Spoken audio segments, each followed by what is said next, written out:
Well, hello there. This is Hutch, and I'm a guy that likes to record himself playing video games and then post it on the internet and talk about it. That's just what I do. It's what I. Some people make bridges, some people repair VCRs in thrift stores around the world. Me, I like to record myself playing Call of Duty and then talk about it. So today I have a game of Mercenary Team Deathmatch, and I am playing on a wasteland. And I'm known around these parts for being a little bit of a sniper. So usually I like to use the intervention for really no other reason besides just I don't know, I like it. And some people asked me to record some gameplay with the Barrett 50 cal, and so I did. The Barrett 50 cal in this game is a better gun than the intervention. I mentioned it before in one of my other videos. It's semi-automatic, and there's really not that much of a difference when you actually like. I know the in-game stats actually say that the intervention has a better accuracy rating, but generally in Call of Duty games, the in-game stats are just total bullshit, like almost 100% bullshit. They don't really mean much in the long run. But today, what I want to talk about is simple and useful things that people can start doing now to see an improvement in their scores. Because a lot of people are new to the game. Christmas just happened, you know. Maybe some people are playing this game for the first time in their life, and they have no idea what the hell they're doing. And the learning curve on Call of Duty, and especially the learning curve on Modern Warfare 2, can be pretty steep. Like if you're completely new to the series, then and you're totally ill-equipped to deal with things that maybe us seasoned veterans have been doing for a long time. Maybe none of that really makes sense to you right now, and maybe it does, and you're just looking for simple ways to improve in sniping. I think a video like this can help you out too. So the first thing that I want to talk about right now is your sensitivity. And the thing about playing on console is that we don't have the same amount of, I don't know what the word is, freedom to kind of customize different actions and assign them different buttons, things like that. But we do have a few things that we can customize, one of them being your sensitivity. And it's important to find a sensitivity that is comfortable for you. I played on sensitivity 7 for a long time. I went in between 7, 8, and 9. I tried 10 for like a minute, and it was just way too quick. And so I would kind of go back and forth between 7 and 8 basically for a really long time. And just recently, and I did that for like a year and a half. And just recently, I decided to drop that down to 5. And ever since I've done that, I've been doing a lot better generally.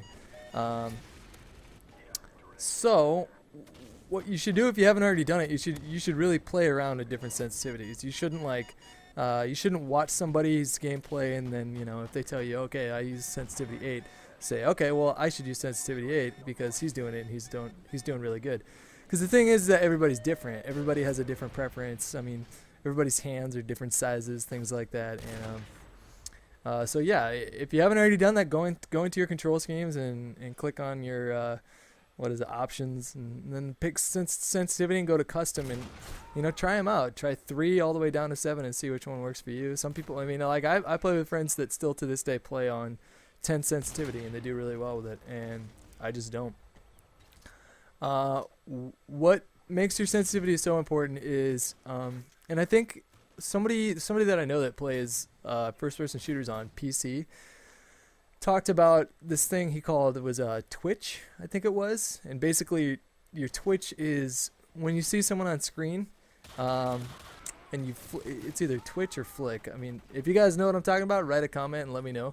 But basically, it's how fast and how accurately you can snap your crosshair to line somebody up in the middle of your crosshair. Which is, I think, like when I was watching a friend of mine play the other day, and he was trying to snipe, and he's like really new to the game and first person shooters and things like that. And he would bring up his scope like while the guy was 10 feet behind where he was lining up to scope in, and then he would try and find him as he was scoped in, and it was just painful to watch. And when you're sniping, what you want to do is you want to use your crosshairs. So you got that little dot on the top and the bottom and the left and the right. You got your little quadrant area. You want to be lining up that guy in your crosshair as you're zooming in. So once you're zoomed in, you really don't have to look that far, swing your crosshair too far to actually get the guy that you're going for. And here's a little on-the-fly commentary right now. Don't do what I'm doing right now. That guy just killed me with the thermal scope back there, and it pissed me off. And so I had this personal vendetta against him at that point, where I was just like, I didn't care about anything else that was going on the map. I just wanted to come find him and put a 50 caliber bullet in his balls while he sat there and just watched me do it. And really, in the long run, that's gonna make you play worse. Like when you get distracted by someone, if someone's play is throwing you off, if their camping is pissing you off, and you just keep going to the same spot over and over and over again, and getting killed, the best thing to do is just let it go. You know what I mean? Just like treat it like an argument with your girlfriend. Sometimes the best thing is to just walk away, take a breather. You know, maybe think it out for a minute before you decide what you're gonna say next. And the same thing applies here. Like, just if a guy's camping and you just cannot seem to find a way to get to him, and it's not an objective game like Team Deathmatch, let him go. Let him camp there. If nobody goes there, he's not going to get any kills, right? If I'm pissed off and I keep rushing this guy over and over again, I'm just going to keep feeding him and his kill streaks and things like that. And in the end, I end up probably contributing to my team losing. Not in this game. I think we won this game, but, you know. That's, whenever I go negative in a game, and sometimes it happens, it's usually because I'm pissed off or irritated about something. And it's like a domino effect when you're playing online first-person shooters and you get annoyed, and like one person annoys you, all of a sudden like everything about the game that you're playing in annoys you, and you end up playing terribly. And I don't know, I bought this video game to have fun and not like be annoyed all the time, but sometimes that's how it works out. And the other big part of having certain degrees of success within online first-person shooters is how well you use cover. And along those lines, a moment ago you saw me kind of doing this like chicken dance back and forth to this dude, where I was behind some cover and I kept on popping up every once in a while. I didn't just stand there like scoped in looking for him. I would like pop up, look for him, pop back down, pop up, look for him, pop back down, pop up, look for him, pop back down. And the reason I was able to do that is because I use the tactical setup, the button layout tactical. I get a lot of questions about what my button setup is. And I made the switch from default to tactical back when World at War came out. And for those of you that don't know, tactical setup switches the melee option and the crouch / prone feature. So when you push in your right analog stick, you're crouching and going prone instead of meleeing. And when you press B, that's when you're knifing people. The transition can be really difficult, but when I did it, it was when World at War had just come out. And World at War, if you didn't have a bayonet on your rifle or whatever it was, knifing was just retardedly useless in that game. Like, there was no range on it whatsoever. So I used that opportunity right then to just not worry about knifing altogether, and I switched from tactical, and ever since then, like, I've been really happy that I made that switch. What you're doing when you're switching to the tactical setup is you're basically putting all your bodily movements, or your in-game character's bodily movements, you're attaching everything that you can do aside from jumping to 2 analog sticks. And I can't tell you how important that is in terms of using the map and the cover that it gives you to the best of your ability so that you're not getting shot. When you run a route on a map, you should always keep in mind, like, okay, where's the next place where I can take cover from? And that's what I do. You see me doing that the whole time. Like, you very rarely see me in this game running just completely out in the open. The times where I will do that is when I'm absolutely sure that the other team is spawning on a certain point and that they're camping really hard. Or if I have no other alternative, if I'm playing some objective game like Domination or Headquarters or something like that, and I absolutely have to make a break for it in order to try and win the game or something like that. So that is why the tactical setup is really important. The other really important feature to getting better at a game like Modern Warfare 2 is your reaction time. And there's nothing that you can really do to increase your reaction time. Like, if you drink 3 Dr. Peppers, it's probably not going to make you a better player. Or if you have like a little mini fridge with rock stars or whatever, probably not going to make you a better player. In fact, it'll probably start making your hands, shake too much from caffeine overload and make you a worse player. But reaction time is something that like simply comes with repetition with time. It's not something that you can really like. I don't know of any thumb exercises that can improve your thumb's dexterity or vitality. That's just something that comes with time. So we are reaching the end of the video here. I'm going to keep on trying to release videos like these. If you like videos like these where I kind of go more in depth instead of just going on random tangents all the time, talking about how I got better at this game and how I think other people can get better at this game. Leave a comment, let me know. And you know, also if you like these kinds of videos, don't forget to check out my channel. The text is going to be on the screen right now.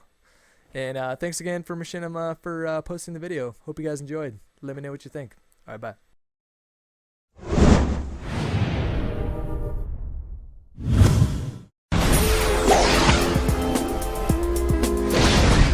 What's going on, everybody? This is Hutch bringing you ways to improve in Modern Warfare 2 on this edition of 10 for the win.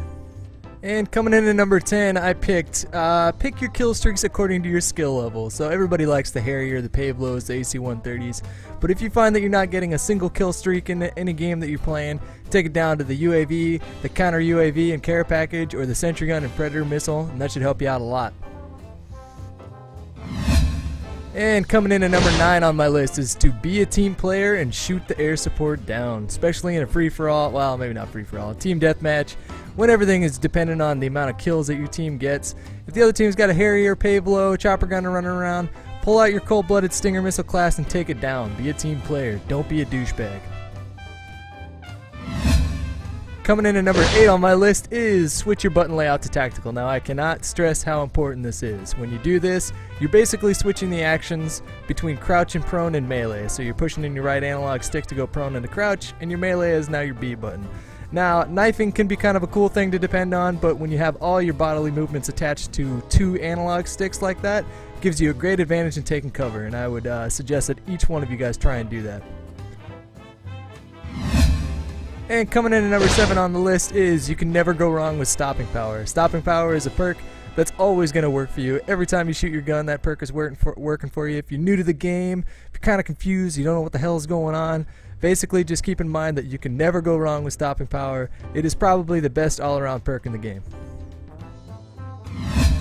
And at number 6, I pick a sensitivity that is right for you. Everybody's got different size hands, thumbs, different levels of jumpiness, nervous disorders, things like that. And the sensitivity is not going to be the same for everybody. Some people like 2, some people like 10. So what I would suggest is go around in a private match or a public match if you don't give a shit about your KD. Experiment with the sensitivities until you find one that you really feel is a perfect fit for you, because in the end, it's going to help you out a lot.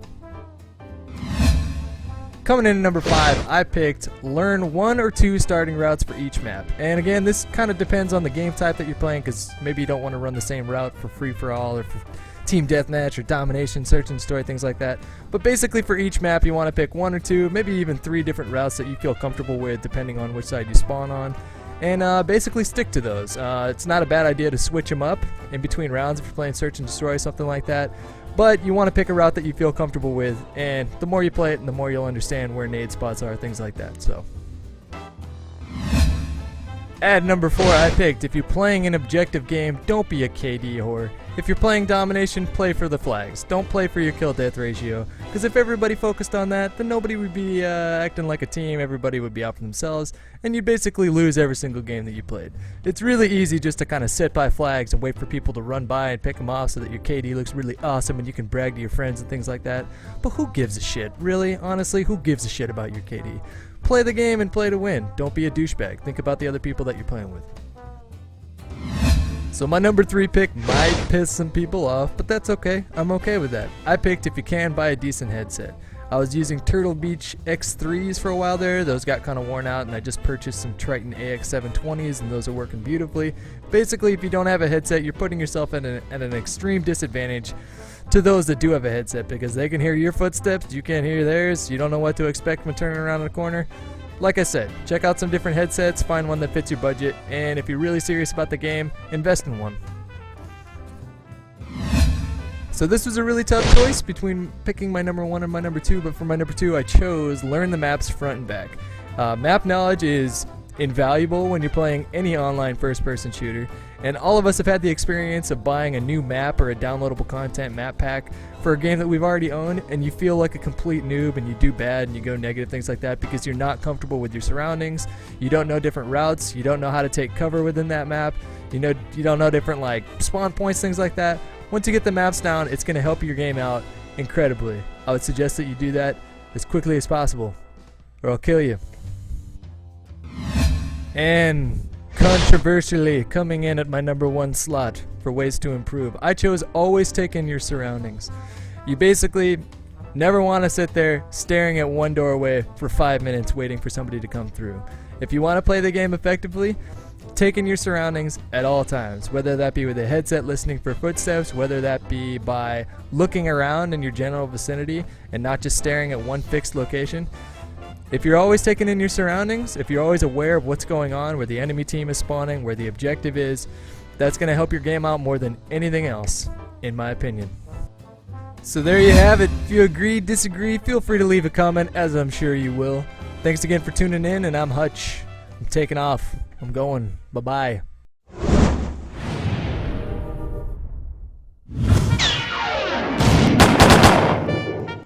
Alright, what's going on, everybody? This is Hutch, and I make Call of Duty videos and put it on the internet. But today I'm actually not going to show you my gameplay. I got gameplay from another guy named APL Fisher. And what's going on right now is this is the first episode of Camp Hutch. This is going to be a show where I invite people from the community, you guys, the YouTube Call of Duty community, to share gameplay with me, and then we'll co-commentate it and just make beautiful commentary babies. And I was thinking about shaving before I did this video, but then, I don't know, I kind of like the beard. But then my friend Tara said that I should ask you guys and put it to a vote. So do you guys think I look like rugged and manly like Viggo Mortensen, or do I look like a disgruntled Vietnam veteran? Leave a comment and let me know, because I'm kind of torn about it, to be honest with you. So make sure you leave feedback and let me know what kind of commentary, what kind of gameplay you guys would like to see, because I have my personal favorite stuff that I like to see, but I want to know what you guys think. Hope you guys enjoy the first episode. Alright, everybody, what's going on? This is technically the first episode of Camp Hutch. And what's going on is that I will bring players from the community. I will invite them to show me their gameplay, and then we will talk about it at great length. And today I got APL Fisher with me today. What's going on, APL? What is going on, man? Good. So when did you? No, sorry. Go ahead. Nope, no. I was just saying it's good. Good to be doing this, and thanks for giving me the opportunity. It's awesome. Look, if we're gonna be doing commentary, you need to realize that I interrupt people too much. Okay. No I need worries. you to be. I need you to be assertive with me. I need you to tell me to fuck off. I will be. All right. Sounds good. I will be assertive. Okay. So I found your channel. When was it? Was it a couple weeks ago? 3 weeks ago? Probably. Like that? Probably about a month now in total. Yeah.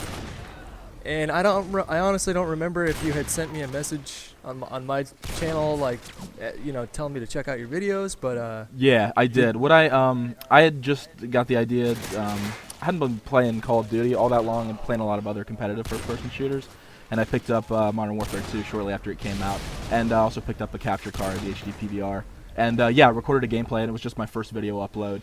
I was sniping and using the Magnums, and I just recorded it and asked you to take a look at it, and you gave me some feedback on it, which was awesome. Yeah, I do that from time to time. Like I get a lot of requests for that, so it's really hard for me to go in and view all those. But yep. I think you just caught me on a day where I had I don't know, you just caught me on the right day. So I checked it out, and when I watched your video, I was like sort of in awe of how similar your playstyle was to mine, and like I think that sort of motivated me to like, wow, this is actually fun to watch, because this guy plays exactly like me, and it had nothing to do with skill level or anything like that. I'm not saying like he's just as good as me. It's not like an ego thing. I'm saying like you're not what saying you were that? doing I'm in terms of. just kidding. Of course not. Come on, it's me. What are you talking about it's here? not. I mean, come on now. But yeah, you were playing exactly like me. You had the Magnum set up. You were playing really aggressive, and just I don't know. It reminded me a lot of me, and so I was drawn to you like a moth to a flame. You know. I've had a lot of males say that to me, which I don't know if that's a good thing or a bad thing, but that's good.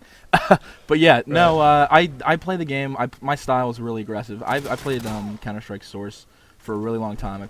I wasted a lot of years of my life on that game. I played it competitively in multiple leagues. And I didn't so much snipe all the time in that game, though I did occasionally. And but that game, you have to be really aggressive, because it's basically like playing Search and Destroy with the time limit. I mean, that's the only game type in Counter-Strike. It's defuse the bomb or plant the bomb or kill everyone. So that's the same approach. Even if I'm playing a free-for-all or I'm playing a domination game, I'm aggressive with the sniper rifle. And for some reason, sniping in this game just struck me as really fun. And I decided to just try to get good at it, and I guess post some videos while doing it. Well, your background in Counter-Strike actually had me interested, because I wanted to ask you. I went to your channel and I watched I think all of your Counter-Strike videos. Okay. And Counter-Strike is a really fun game to watch. Like I played a lot of it in college too, but I never took it to the point where I was playing in a league or anything like that. But what I want to ask you is like, what do you think that your background in Counter-Strike helped you out in terms of transitioning to a game like Modern Warfare 2? Because you're new to this series, right? Did you play COD 4, or is this the first I COD? honestly played COD 4 with friends when we would LAN once in a while, but I honestly haven't. I played not Modern Warfare, but World at War for a little bit. This is my first actual serious attempt to play any of the Call of Duty games. So yeah, I mean, I'm probably honestly of actual COD time, I've probably only played about 2 months total. But yeah, it definitely helped the transition. I think Counter-Strike. I don't know. It's a little easier in the sense of that the radar is it's somewhat similar in this game. So that it's in the exact same spot. I mean, if you played Counter-Strike, I think you can easily adapt to pretty much any first-person shooter. The biggest hurdle for me in this was definitely the controller, because I'm used to a mouse and keyboard, and so getting used to that is huge, and that's still probably one of my biggest things to overcome. I'm not 100% comfortable with the actual controller yet, but yeah, I would definitely. Did you play on a high sensitivity when you were playing Counter-Strike? I did play on a pretty high sensitivity. I forget what it was. I think it was like 4 or 5, but I also had my mouse in the highest DPI settings as well. So yeah, I played on a pretty high sensitivity. What sensitivity did you decide on for the dual analog sticks here? For the dual analog, I actually play on the medium, which I think is 2 if you go into the custom.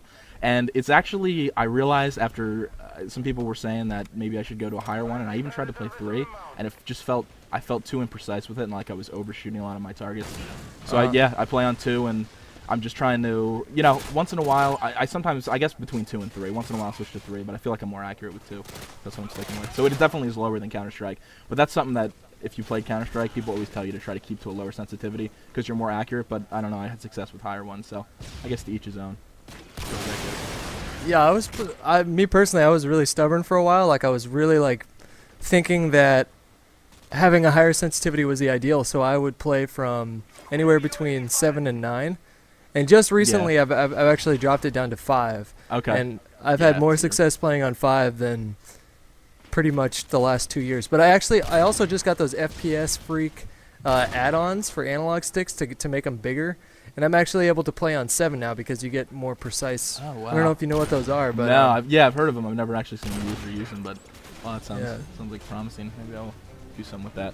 That's sweet. So cool. It looks like your video's almost over. Yep. This is gonna be a regular series on Machinima, just inviting people from the community to come on. I will approach you guys, so don't worry about like spamming me. But yeah, it was good to have you on. It's good to hear a perspective of a Counter-Strike player, and thanks for showing us your gameplay. Any closing thoughts on your end here? Not really. Just thanks for the opportunity, and thanks to everyone.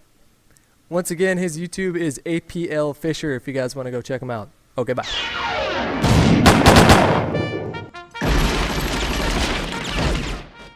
Be sure to follow us on Twitter. There you'll find the latest updates from our premier directors and the Machinima Respawn team.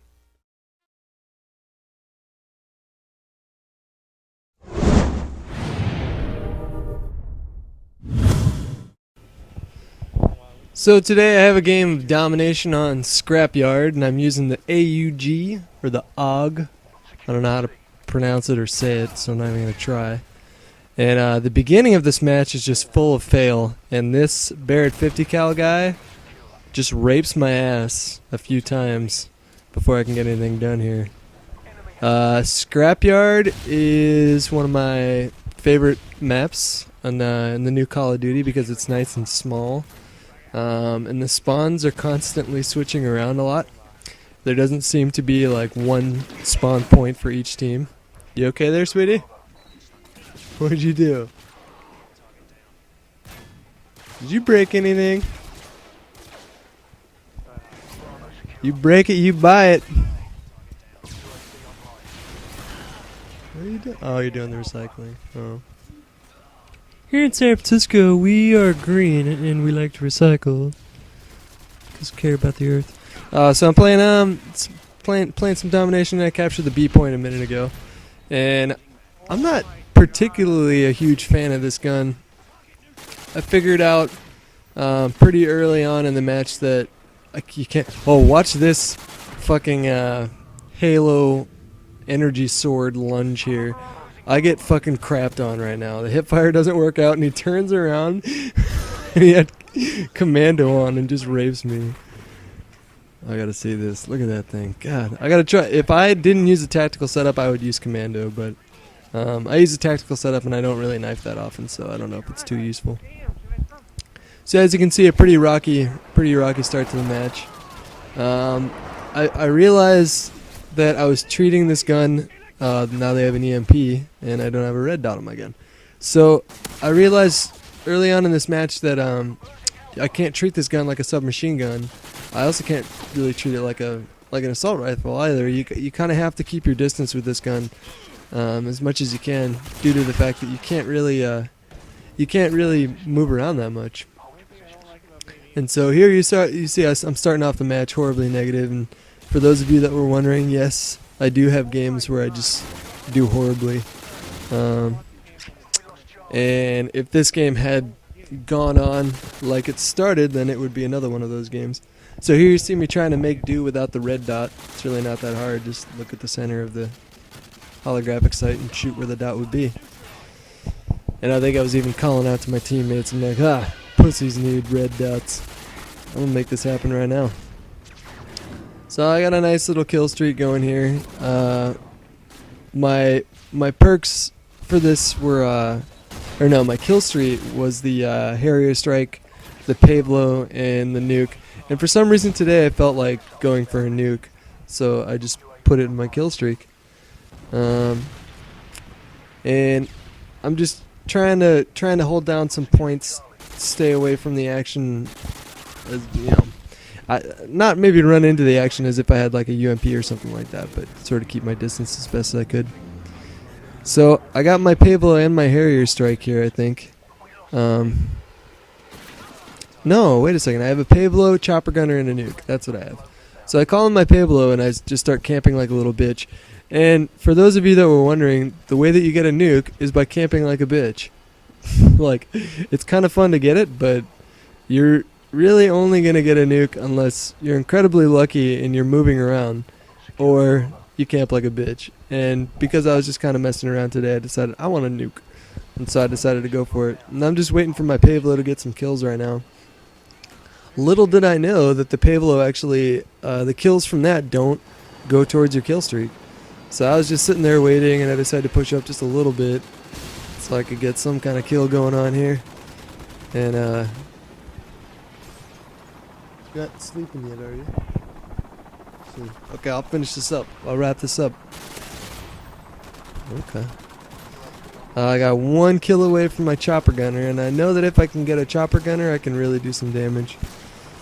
So I'm just desperately trying to find it. Can he get it? Can he get it? I've been seeing a lot of people ragging on this game lately.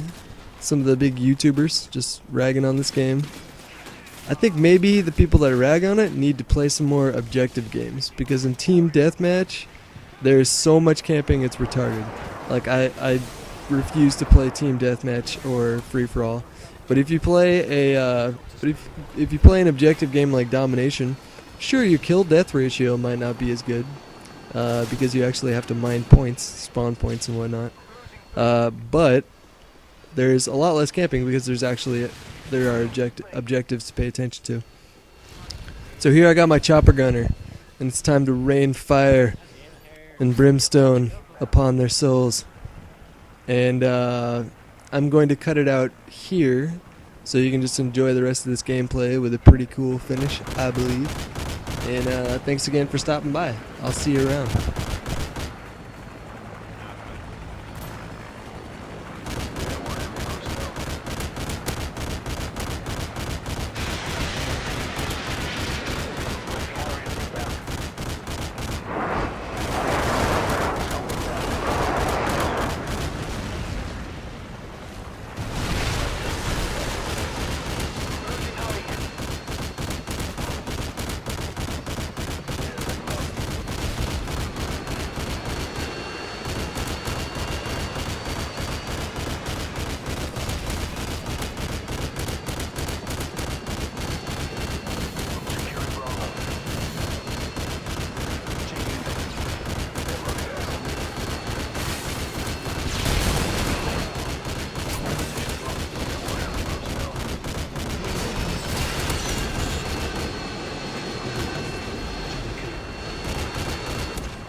totally recording that bad boy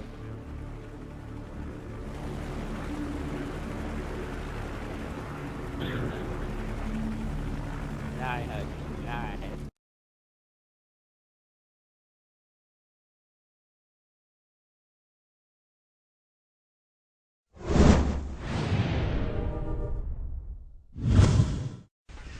Okay, everybody, my name is Hutch, and I make Call of Duty videos and post them on the internet, and people seem to like them.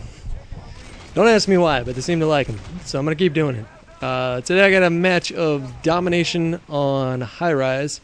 I'm using the Barrett 50 cal, and I just missed some embarrassing shots there a minute ago, but I try and make up for it with the rest of the match here. I'm using, I believe I'm using steady aim, but I'm using stop and power and sleight of hand. All of them are the pro add-ons at this point. I'm using the Simtex grenades and stun grenades. And I've already explained in previous videos why I think these perks and as far as like, you know, stun versus frag and things like that are, well, you know, why I feel like they're more effective for me and the way that I play the game. But today I actually want to talk about two different things. And first of all, I want to talk about this map. And second of all, I want to talk about the Kimbo Model 1887s. This map in particular is the only map in this game so far that I've seen that you honestly can truly spawn fuck the shit out of people. If you capture B and C or B and A, it's really, really easy to trap their spawn. And in a lot of ways, this map to me is pretty reminiscent of Wet Work from Call of Duty 4, because I'm sure many of you guys that played that game can remember if you captured either B and A or B and C. It was actually what was better was if you captured B and C and you can trap them in A. It seemed like it was easier to trap them in that spawn. And as long as you didn't push up past this certain point, this certain like imaginary point on the map, then they would continue to spawn back there. And that map was extremely linear. And there was no two stories like in this map. Like you were pretty much stuck, and if you were playing against a good team, there was just basically no way for you to get out of it. On this map, it seems like the easiest point to spawn trap them in is A, which is the flag that we're capturing right now. So if you're playing with a group of your buddies, the best strategy is to go for the C flag and the B flag. But if you spawn at the A flag, obviously capture it and then see what you can do. But I think what's preferred is if you capture the C flag and the B flag, because at the A point, again, just like in Wet Work, as long as you don't push up past this certain point, if you don't push up too far into their spawn, they're literally only going to spawn in one area. And I'll point it out when it gets to it later on in the video. But here I don't know what I was shooting at. I think I kept on hitting my own riot shield guy instead of going for the guy that I was. Or instead of hitting the guy that I was going for. So when they have the A flag and they're spawning on A, looking into this room back here, a little bit forward and to the right in that little stairwell, they're either going to spawn in that back room with the table in it or in the room to the left of it. And that's it. They're not going to spawn anywhere else. And what's a little bit better about this map than, say, Wet Work from Call of Duty 4 is that there is an alternate route instead of just straight out the front. There's a downstairs, but honestly, if you just have somebody minding that downstairs, just kind of paying attention to it, it's not really that hard to kind of cut them off. Air support is sort of useless when you're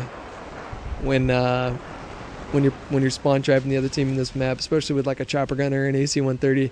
You're really only gonna get like maybe 3 or 4 kills. And the Harrier strike, as long as they're indoors, obviously it isn't going to do much. The Predator missile, you might get lucky if somebody made it out of their spawn, and you get them, you know, in the middle of the map or something like that. But air support, I don't really rely on too heavily in this game, or on this map in particular. So I am using steady aim. The reason I'm using steady aim instead of ninja, even though I prefer ninja, is because I'm using the Model 1887s. And this match is a little old. I had just unlocked the 87s, and I was having fun with them. But I've since come to the conclusion that what makes this gun so overpowered is the akimbo feature to it. And The other thing too is that it sort of depends on the map. Like if you have the Akimbo Model 1887s, you're not going to be able to do as much damage as you are on a map like this, or on a map like Skid Row, or on a map like Rundown, where there's a lot of close quarters areas. And open maps like Wasteland and Derailed or something like that, they don't bother me too much. But on a map like this, I mean, there's nothing that you can do about it.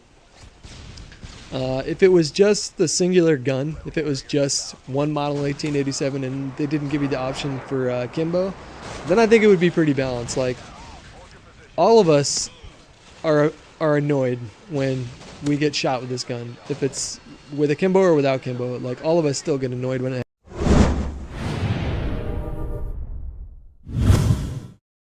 My name is Hutch. I post Call of Duty videos on the internet.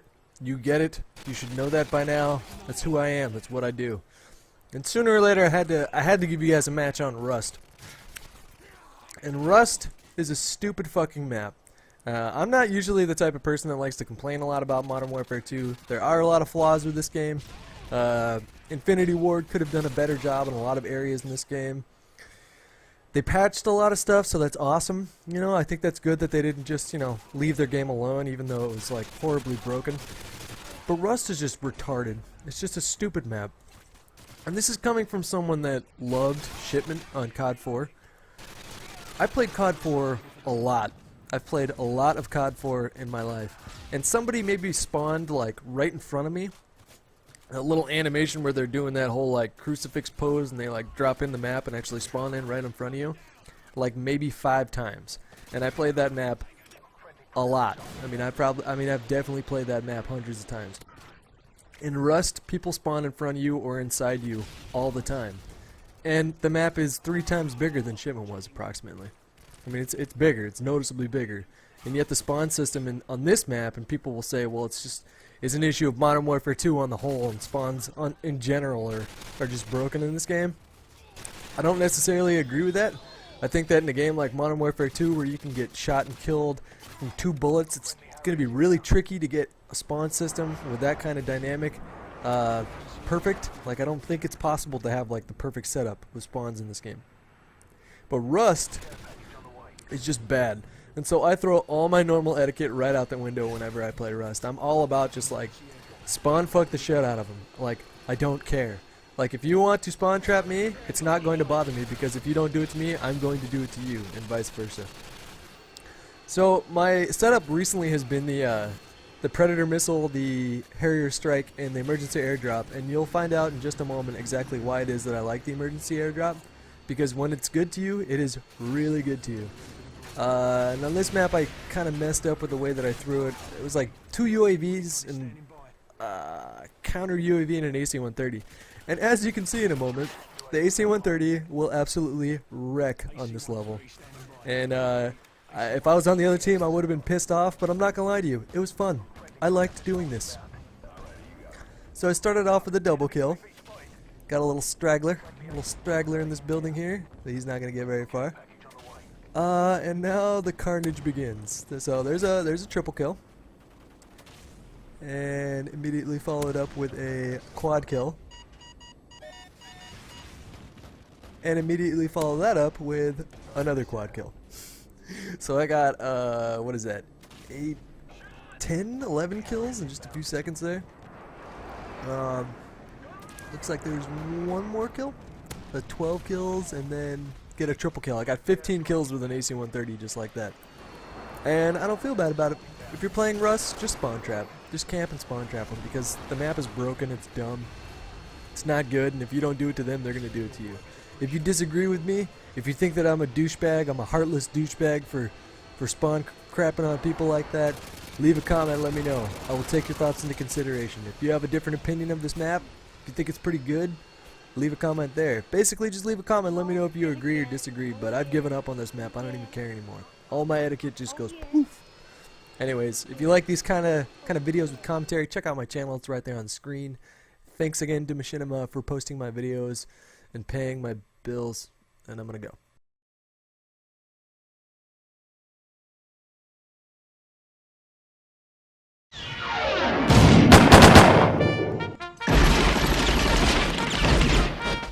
Hello there. damn it. So apparently from the last video, keep the beard, but get a haircut was the consensus. And also don't hold the microphone like this, because it makes me look a little frou-frou. So like a man, I'm going to hold it like this. This is episode 2 of Camp Hutch, and today's gameplay is going to be featuring the Moody Swede. This guy's a 16-year-old UK kid and one of the best snipers on YouTube, in my opinion. You guys are going to love his gameplay. And I got something else on my mind, Mr. Sark. I see you throwing down all these challenges. Well, I got one for you. You and me, one-on-one. You pick the game type and the map. I want to take you down. Hey, guess what? There's your YouTube channel. So if anybody wants to post a message on his profile saying, hey, you and Hutch accept the challenge, I would encourage you to do so. So what do you guys, do I look better? Do I not look like a pedophile Chuck Norris Vietnam veteran at this point, or an alcoholic? Okay guys, enjoy the show. Wait for the creative flow to hit me. Okay, I'm just gonna press play and see what happens with these. Just make commentary love babies with you. You ready? All right. Okay, here we go. Let me turn down the volume here.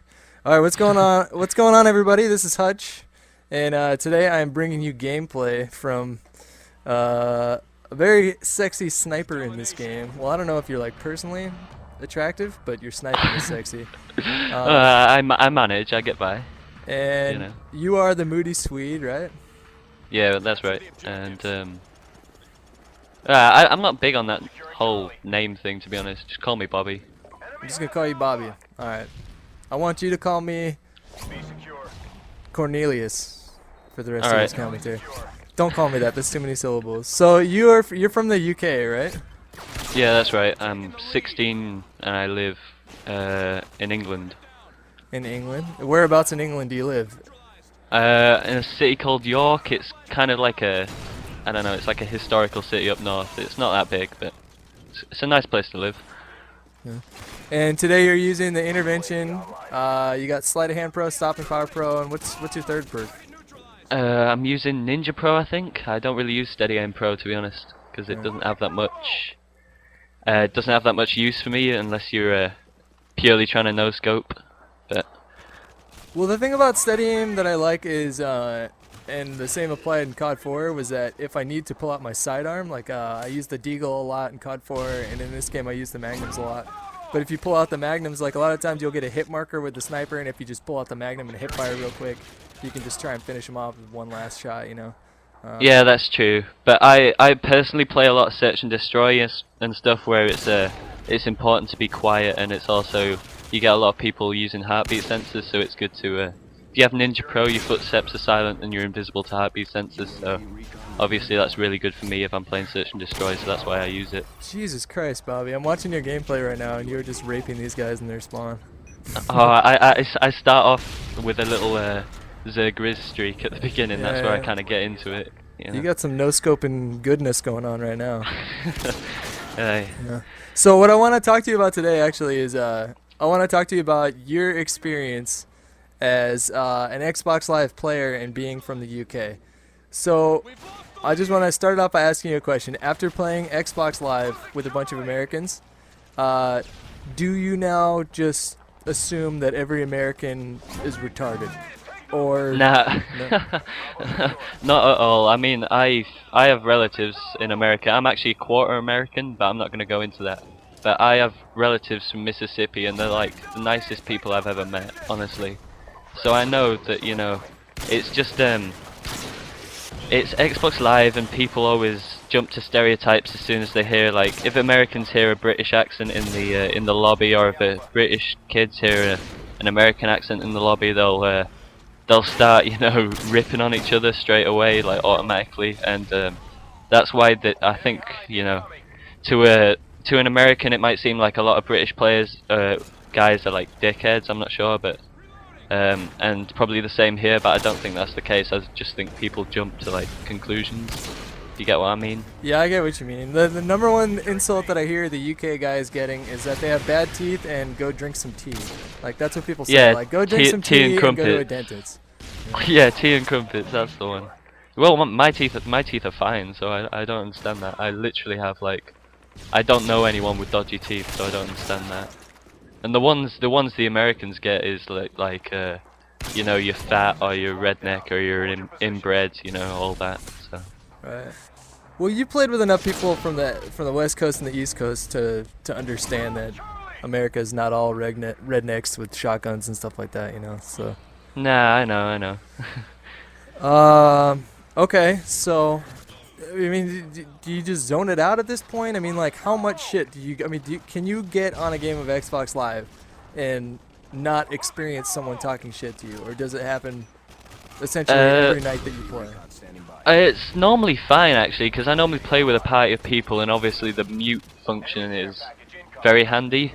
But unless you're playing late at night over here, you really don't run into that many Americans. I mean, I think the cut-off time's probably about 11 or 12 at night is where you start. Well, personally, that's when I start to find, you know, mostly American people in my game.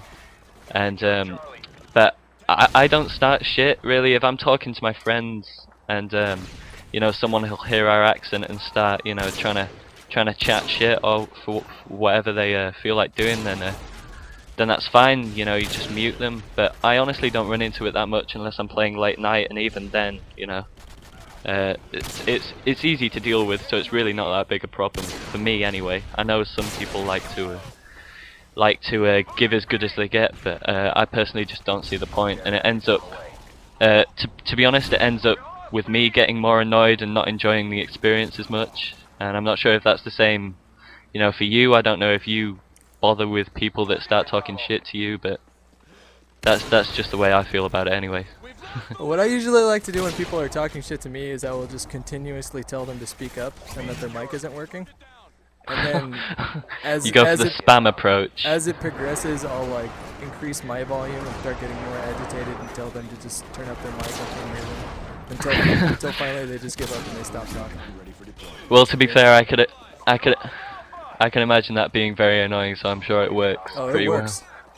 Does it make them be quiet, or does it just get them more agitated? I think at that point they usually just call me a fag and then turn, you know, they just mute me. So in the end goal, yeah. I mean, the end is always this. I mean, it's the same as if I just muted them, but I just have more fun with it in the process. Except, so yeah.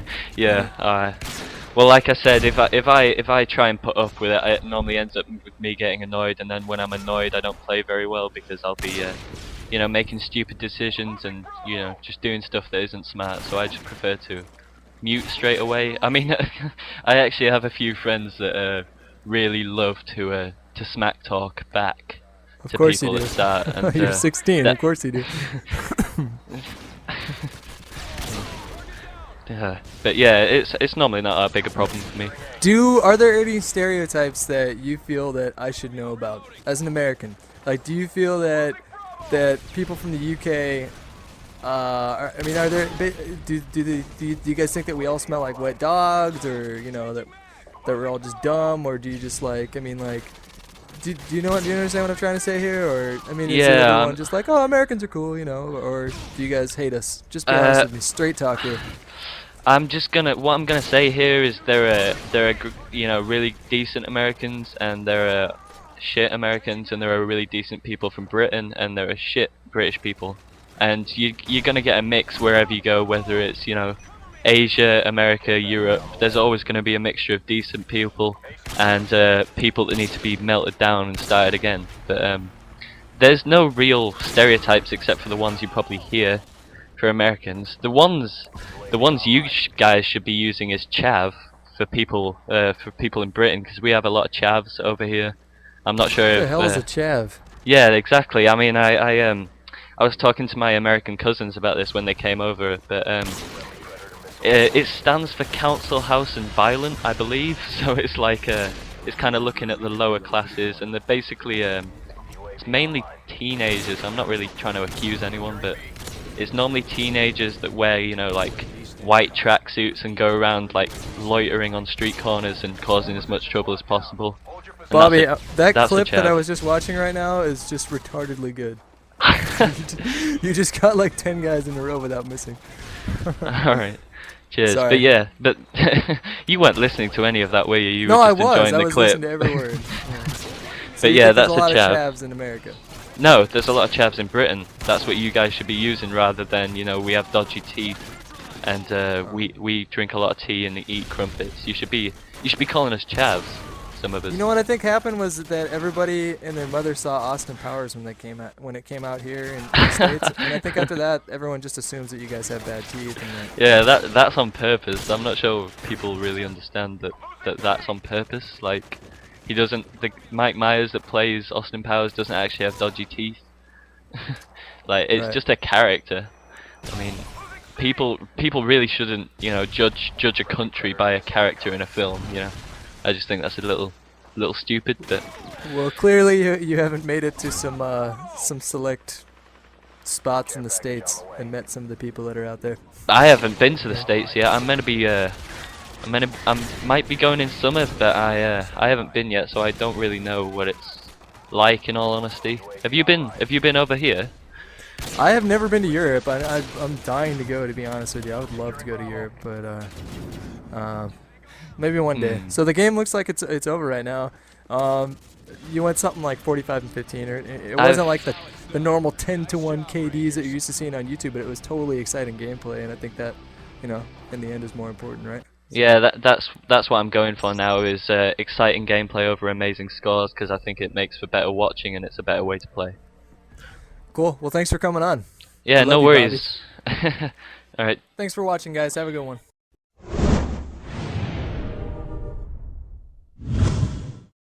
Alright, what's going down, people? My name is Hutch, and I post Call of Duty videos on the internet, but it looks like this time Machinima is posting one of my videos on the internet. And today, I have a game of Team Deathmatch on Scrapyard, and my primary gun that I'm using for this is the AK-47. I got the silencer attached to it, and I'll hit on that in a minute, but my secondary weapon, which I don't even think I used once, is the Akimbo Magnums, which is a goddamn beast of a secondary if you ask me. I'm using a throwing knife for some reason. I think around the time that I recorded this, I was messing around with a lot of throwing knives and seeing if I could get any random ones, because I've seen a few of those on the internet and they look awesome, but I still haven't hit one, so I was like, well, this is retarded. So I have since gone back to the Simtex grenades. Seems to be working out pretty well. And in this video I'm using the flash grenades, but I've actually switched to the stun grenades because the animation goes quicker when you chuck a stun than you do a flash. And if you're chucking a stun, you want to be quick, you know. My perks for this match are Scavenger Pro, Stop and Power Pro, and Ninja Pro. And Scavenger Pro is pretty awesome because in this game I'm finding that I'm running out of ammo a lot quicker than I did in COD 4.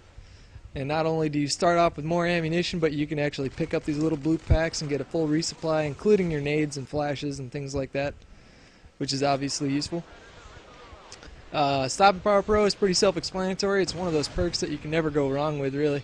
It's going to work every single time you shoot your gun. Your perk is working for you, so that's a good thing. I mean, I pretty much use Stop and Power in all my classes, except sometimes I like to bust out with the lightweight if I'm using a submachine gun or something like that.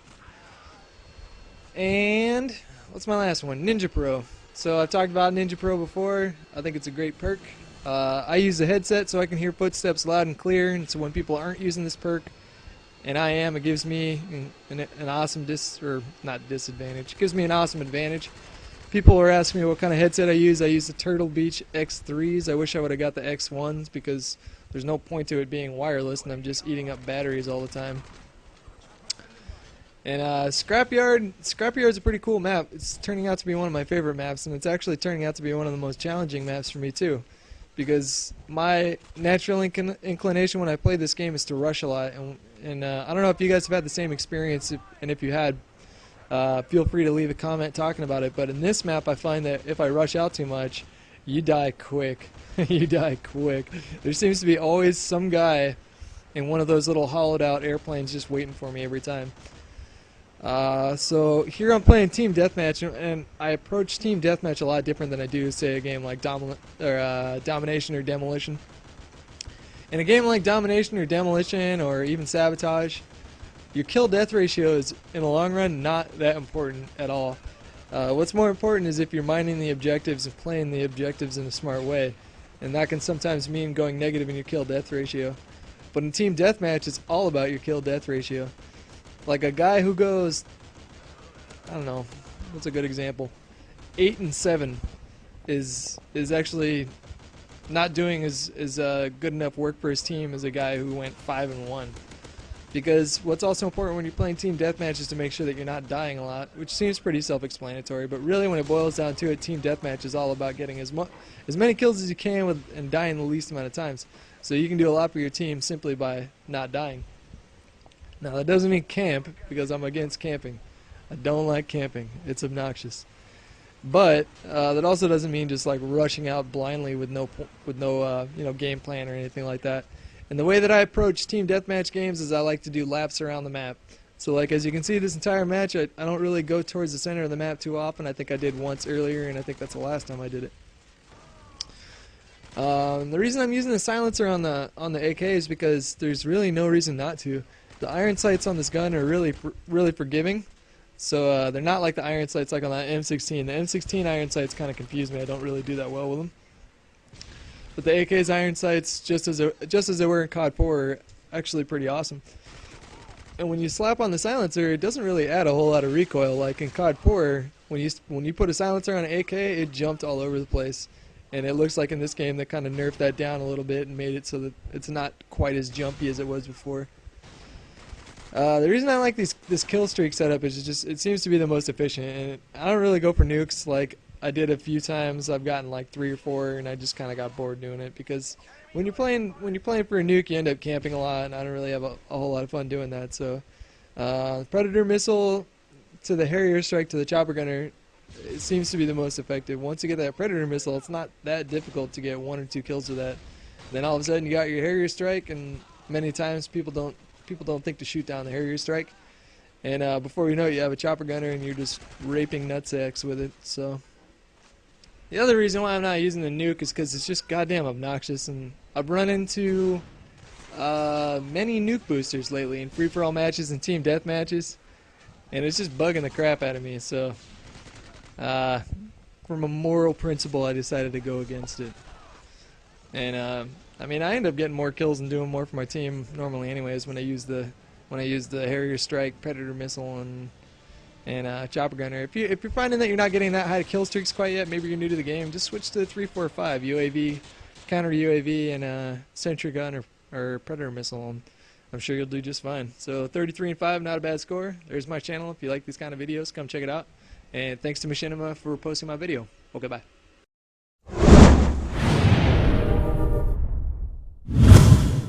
My name is Hutch, and I make gaming videos, and today I'm going to try a little something different. I have some examples of some really aggressive gameplay, some smart gameplay, and the point of this video today is to teach you how to be aggressive and how to be a pain in the other team's ass. If you have a guy running around basically causing a bunch of mayhem, it's going to throw the other team off, and it's going to make you feel like a badass in the process. Alright, I'm going to show you some different guns, some different tactics, some different maps, and hopefully I will be able to convert you from your campish ways, because that's boring, man. It's just boring as shit. Alright, let's talk about spawn trapping and domination. So this is an example of domination on subbase. I'm using a silenced mini Uzi, and my second perk is cold-blooded. So the mini Uzi already has pretty limited range, but when you slap on a silencer, you're decreasing your range even more. So you want to be close to the action, and spawn trapping on subbase is the perfect place to do that, because if you capture A and B, their spawn points on C are really going to be predictable. Now, contrary to what you guys might think, it's not poor etiquette to spawn trap people. That is the best way to play domination. If you're in the middle of a spawn trap, there are ways to make organized pushes to get out of it. But if you're on the giving end of a spawn trapping, then it makes you feel like you're engaging in some serious badassery. So the most effective way to spawn trap someone, especially if you have cold-blooded and a silencer, is to get a kill or two and switch up your position, anticipate them rushing you because you've pissed them off, and just wait for them to come to you, right? It's not necessarily camping because you're moving around, you're shuffling your position. So as you can see right now, I've dropped a Harrier strike right on top of their spawn, got myself a nice little pay blow. They got C back, and they're still gonna be spawning there. So this is going exactly how I want it to go, and this is basically the best way that you want to play an objective game using a perk like cold-blooded and a silenced mini Uzi. Get up right in their business and cause as much shit as you possibly can, and then once it gets too hairy, just get the hell out of there. Here's an example on Derail. I was playing Team Deathmatch, and it's kind of a classic oh shit moment. I didn't anticipate them spawning all around me, but they did. So one thing I want to talk about is keeping your cool as you're being rushed right in the middle of their spawn. You see me pull out my secondary weapon and just go to town. Like, basically, if you assume that you're fucked, then you're fucked. But if you keep your cool and if you stay focused, then you can pull off some nice streaks like this one here, right? Okay, so now I want to talk about staying focused while you're in the middle of a kill streak. I think one of the biggest mistakes that I made early on when I was sniping, and this is particularly in regards to sniping in this game, I think one of the biggest mistakes that I made early on was I would get on like a 2-kill streak. You know, this is back in the day. I hit like 2 really quick shots, and I think to myself, holy shit. And that was enough of a distraction for me to completely forget about what was going on right in front of me. If you miss out on opportunities to string kills over and over and over and over again, you're really limiting yourself. So don't sell yourself short. Like, if you see 4 people way ahead in the distance and you got yourself a sniper rifle, proceed under the assumption that you can take all of them out. If you start thinking to yourself like, oh my god, I'm gonna die, oh my god, I'm gonna die, oh my god, I'm gonna die, then you're probably gonna die. But if you look at a bunch of guys off in the distance and you start salivating and think to yourself, I'm gonna fucking kill every single one of these guys, chances are you might be able to pull it off with enough practice, right?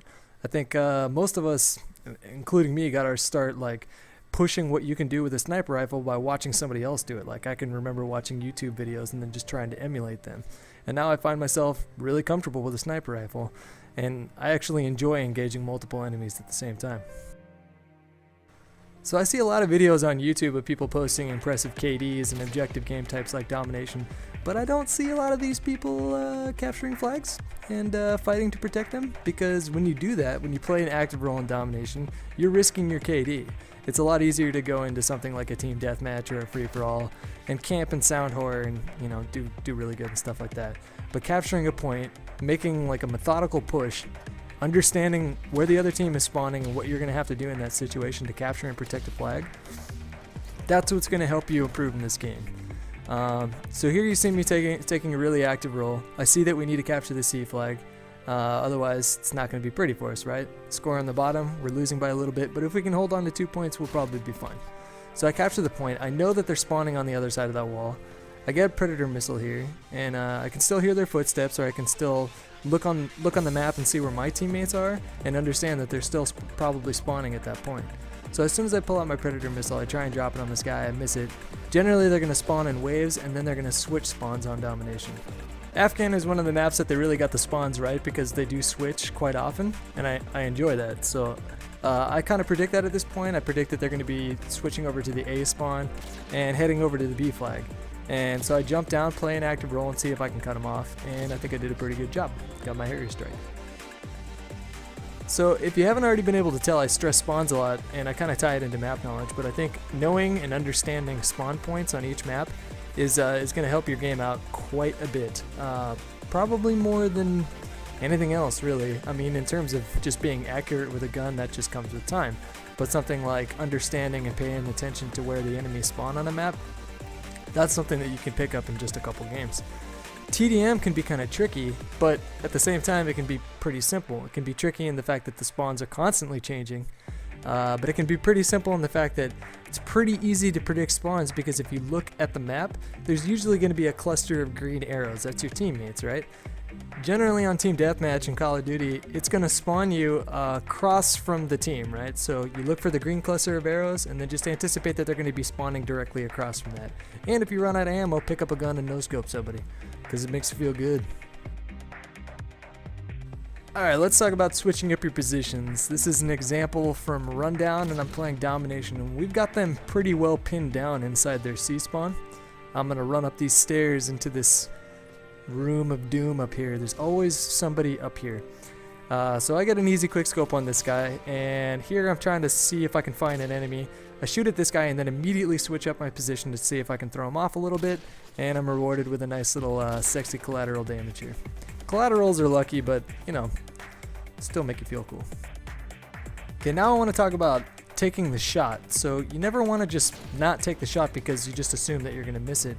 Here's an example on Afghan. This guy's gonna jump off here in a minute and I'm gonna get a quick scope in midair.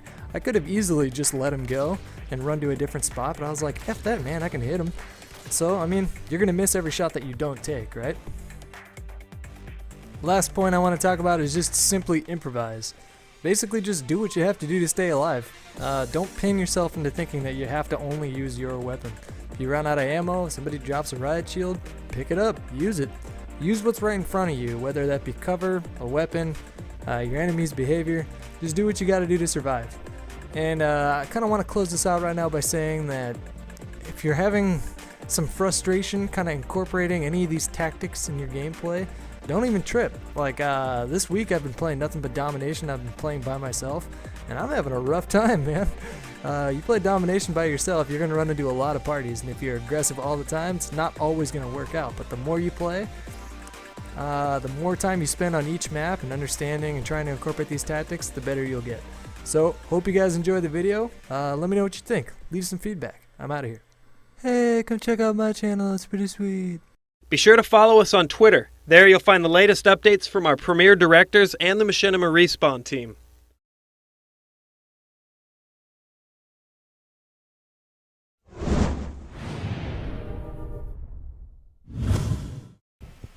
Alright everybody, what's going down? My name is Hutch, and I make gaming videos, Call of Duty videos, post them on the internet for no apparent reason, but it's given me some success, so I decided to stick with it, ride this thing out.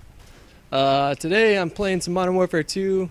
I'm playing on the map Underpass, using the P90 with Marathon Pro, and I think I was going for the Lightweight Pro Challenge. I don't know if I got it at this point. Let's see on the screen there. Looks like I do have it. And I was using Ninja or Ninja Pro. I don't know. I just prestiged recently, so I was trying to do all the challenges for the perks to get them to the pro status. And I'm playing a game of Mercenary Team Deathmatch because at the moment it seems like the only game type that I can play without ending up in some retarded ass fucking lobby where somebody glitched it with a private match and there's 18 people on Rust just spawn trapping each other for 3.5 hours. So retarded. Infinity Ward, if you're watching this, please, for the love of God, you need to do something about that immediately. And what I want to talk to you guys about today, because I primarily snipe in my videos. That's been my thing that I usually do, but every once in a while I get really burnt out on sniping. And with my playstyle, honestly, with a lightweight marathon, a ninja, and a submachine gun, that's honestly more, I don't know, it lends itself more to my playstyle than snipers do, but it turns out I have more fun with snipers. But I really like to rush. I really like to try and flank people and take them off guard. Try and confuse people, run around in their spawn, double back.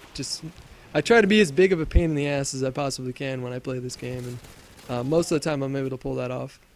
And the other thing too is that a lot of newcomers to the Call of Duty franchise send me lots of messages asking me about some secret formula that's going to make them really good at this game in terms of perks and weapons and things like that. And honestly, you really can't have success in this game with pretty much any perk setup. I think all the perks have their advantages and disadvantages, but it just turns out that sometimes some perks really complement each other.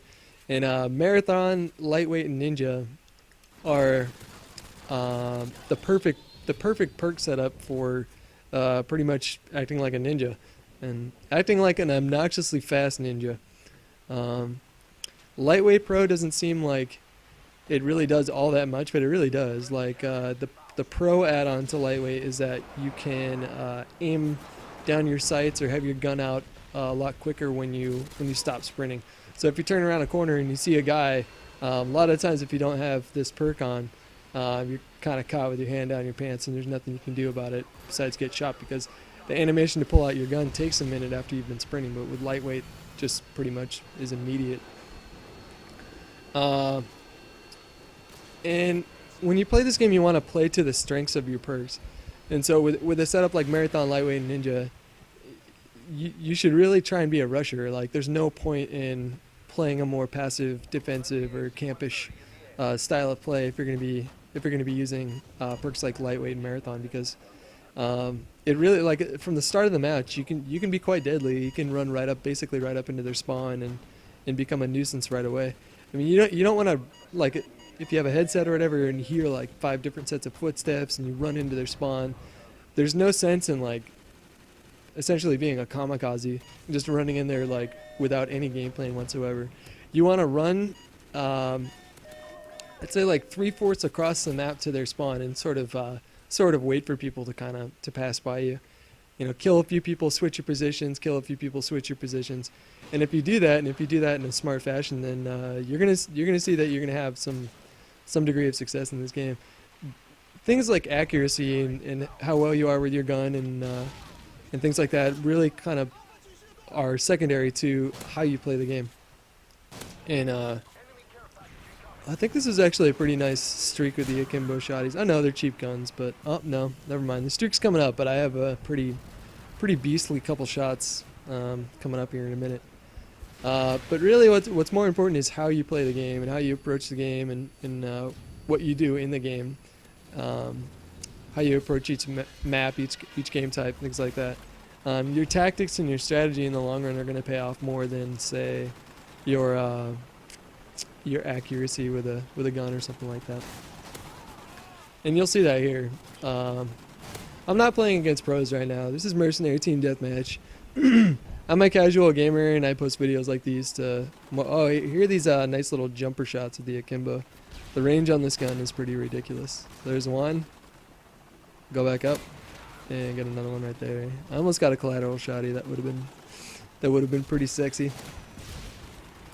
And Marathon Pro is a really nice feature that they added, is when you get the Pro add-on, then you climb obstacles quicker. And if you're playing on a map like, let's say, what's that one? Derail, the snowy map, the really big map. If you're playing a game type like Search and Destroy or something like that, the Marathon lightweight setup is pretty awesome because you can rush their spawn right away, and a lot of the times they don't even really expect somebody to be there as quick as they are. Also, another thing that you might want to know is that if you're running the lightweight Marathon with a submachine gun setup, if you get a care package and you pull out your care package but you don't throw it, like you're holding that little canister of red smoke, you run seriously twice as fast as you do normally just with a submachine gun. So I mean, it's pretty obnoxious how fast you run when you got the care package out. I don't know if that's a glitch or if that was intentional, but you're like Speedy Gonzalez with that bitch when you're running around with that thing. So the match is almost over. I think I went like 37-6 or something like that, or 37-8.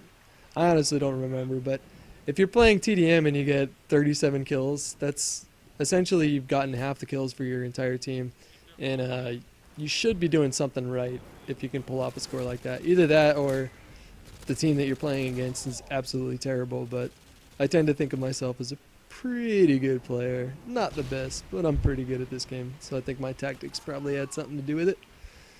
Anyways, I'm gonna cut out of here. The link to my channel, not the link, but the text with my channel on is gonna pop up right before the last little animation. If you guys like these kind of videos, feel free to come to my channel and check them out. Most of my gameplays are going to be posted to machinima.com, but every once in a while I post something that's exclusive to my channel. Yeah, I'm going to go to bed. Have a good night, or day, or whenever it is that you're watching this.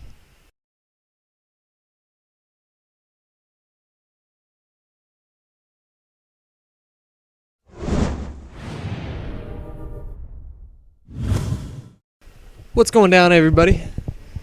My name is Hutch, and I make Call of Duty videos and post them on the internet. The video that I'm posting today is a free-for-all on Wasteland. I had some requests that I use the Barrett 50 cal, but I picked up a P90 and it was working out for me, so I decided to use that for a little bit. Here I was having a little problems picking up the sentry gun, but there you go.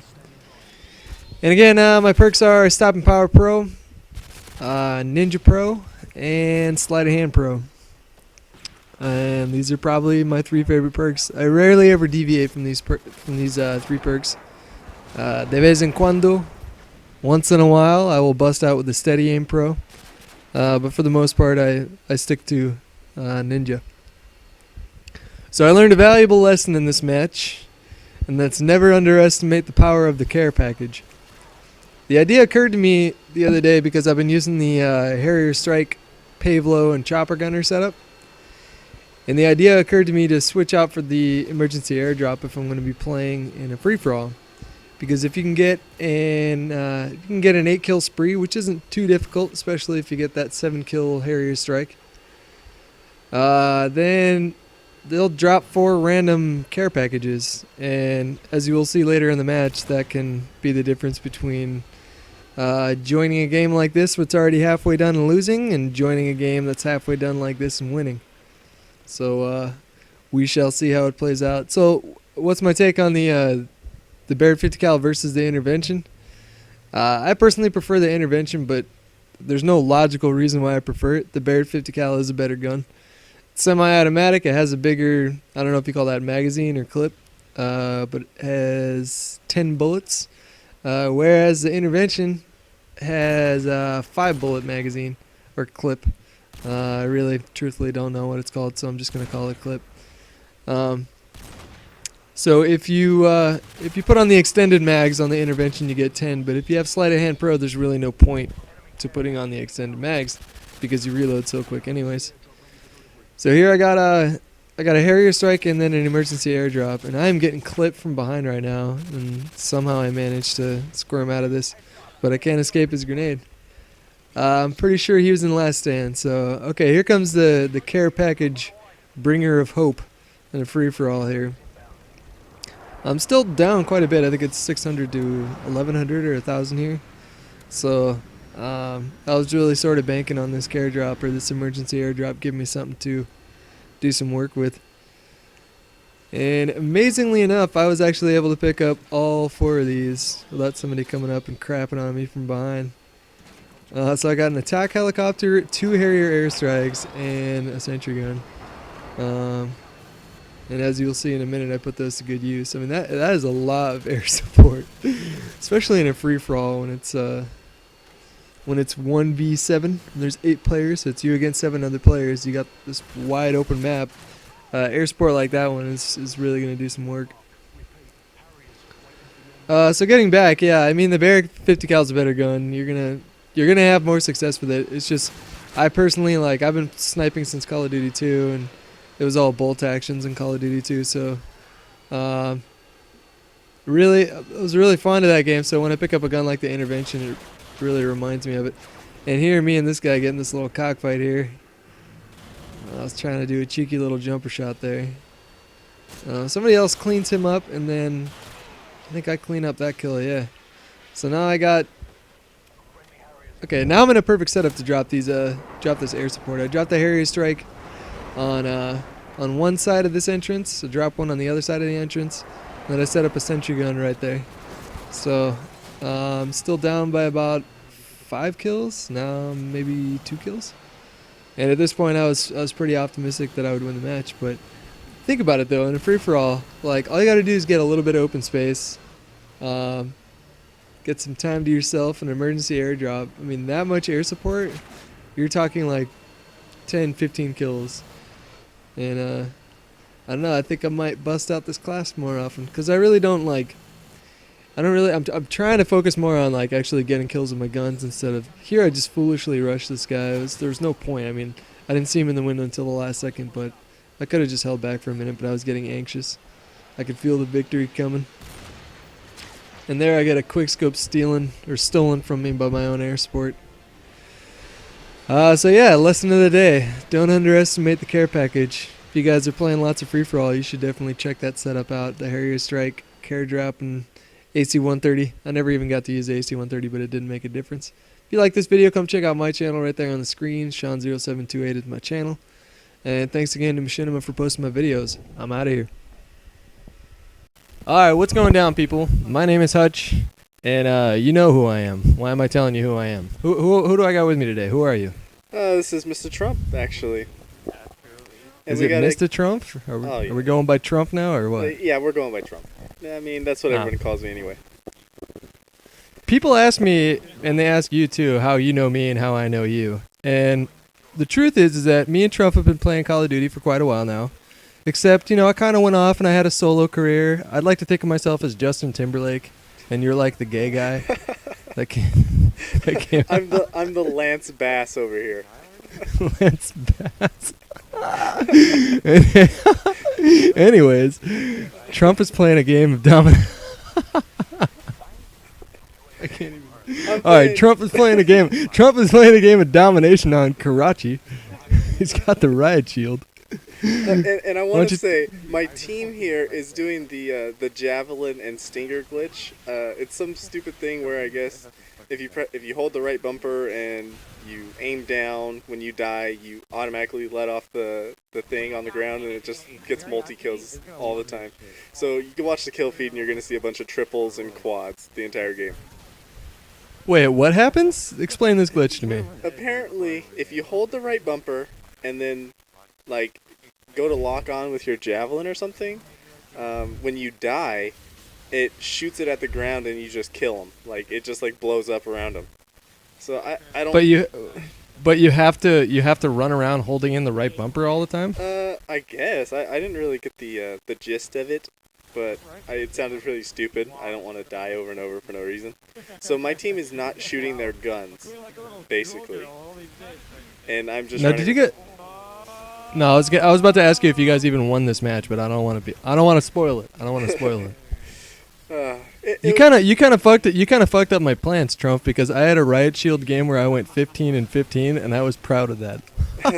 And I was about ready to upload that match, like do commentary tonight and upload it tomorrow. And then you sent me a message saying you got this B score, and now I decided we're gonna do this instead. Yeah, you know, I honestly, like, I kind of shocked myself. And you see that guy run past me? Yeah, that kid was, like, terrible. I saw that. Yeah. Yeah. I get kind of lucky, but there's just some really funny stuff here, and this is probably the best game I've ever seen with a riot shield so far, at least. Every time I play with it, I end up getting 16 assists, and I go -5. Oh or yeah, I had something games like that. Look at the two guys shooting at me right now. They don't even know what to do. That was a nade. This should have killed both of them. It should have killed both of them. Look at this guy rush me. Watch it, watch it, watch it. What are you doing? What are you doing? The thing about the riot shield that's hilarious is when and I was playing the other night, and I played for like 2 hours, and all I used was the riot shield, and the hilarious moments happen when you run around a corner and you see a dude, and all of a sudden you both just stop and yeah, and you end up just staring at each other like, I don't know what to do. Like, you have the riot shield, and you're like, I just threw my knife back there, I don't have shit. And the guy's looking at you like, he's crouched, I can't do shit. And you just stare at each other for about 10 seconds. Yeah, there's like a couple times where I was using it last night, and there's guys that would literally see me and just stop. Like, they wouldn't even move because they knew they weren't going to kill me. So it was just really funny. And it's like if your parents open the door and they catch you masturbating. It's like, what do? There's like a moment where you just look at each other. Yeah, you're both sort of confused and uncomfortable. Oh yeah, you just look and you try to, like, you have that blank stare on your face. And you just don't know what to do. Did your parents ever catch you? No.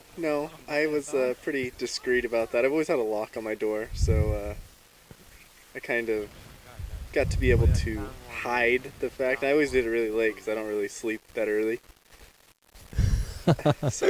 My mom caught me one time and she didn't even know it. Yeah, I think I heard this She opened the door. She did the knock, and then she just opened the door. I mean, when you knock, you gotta wait until somebody says come in. But she just did the knock, hello, and opened the door. And I just pulled the sheet up real quick and tried to hide my boner, and it was just weird.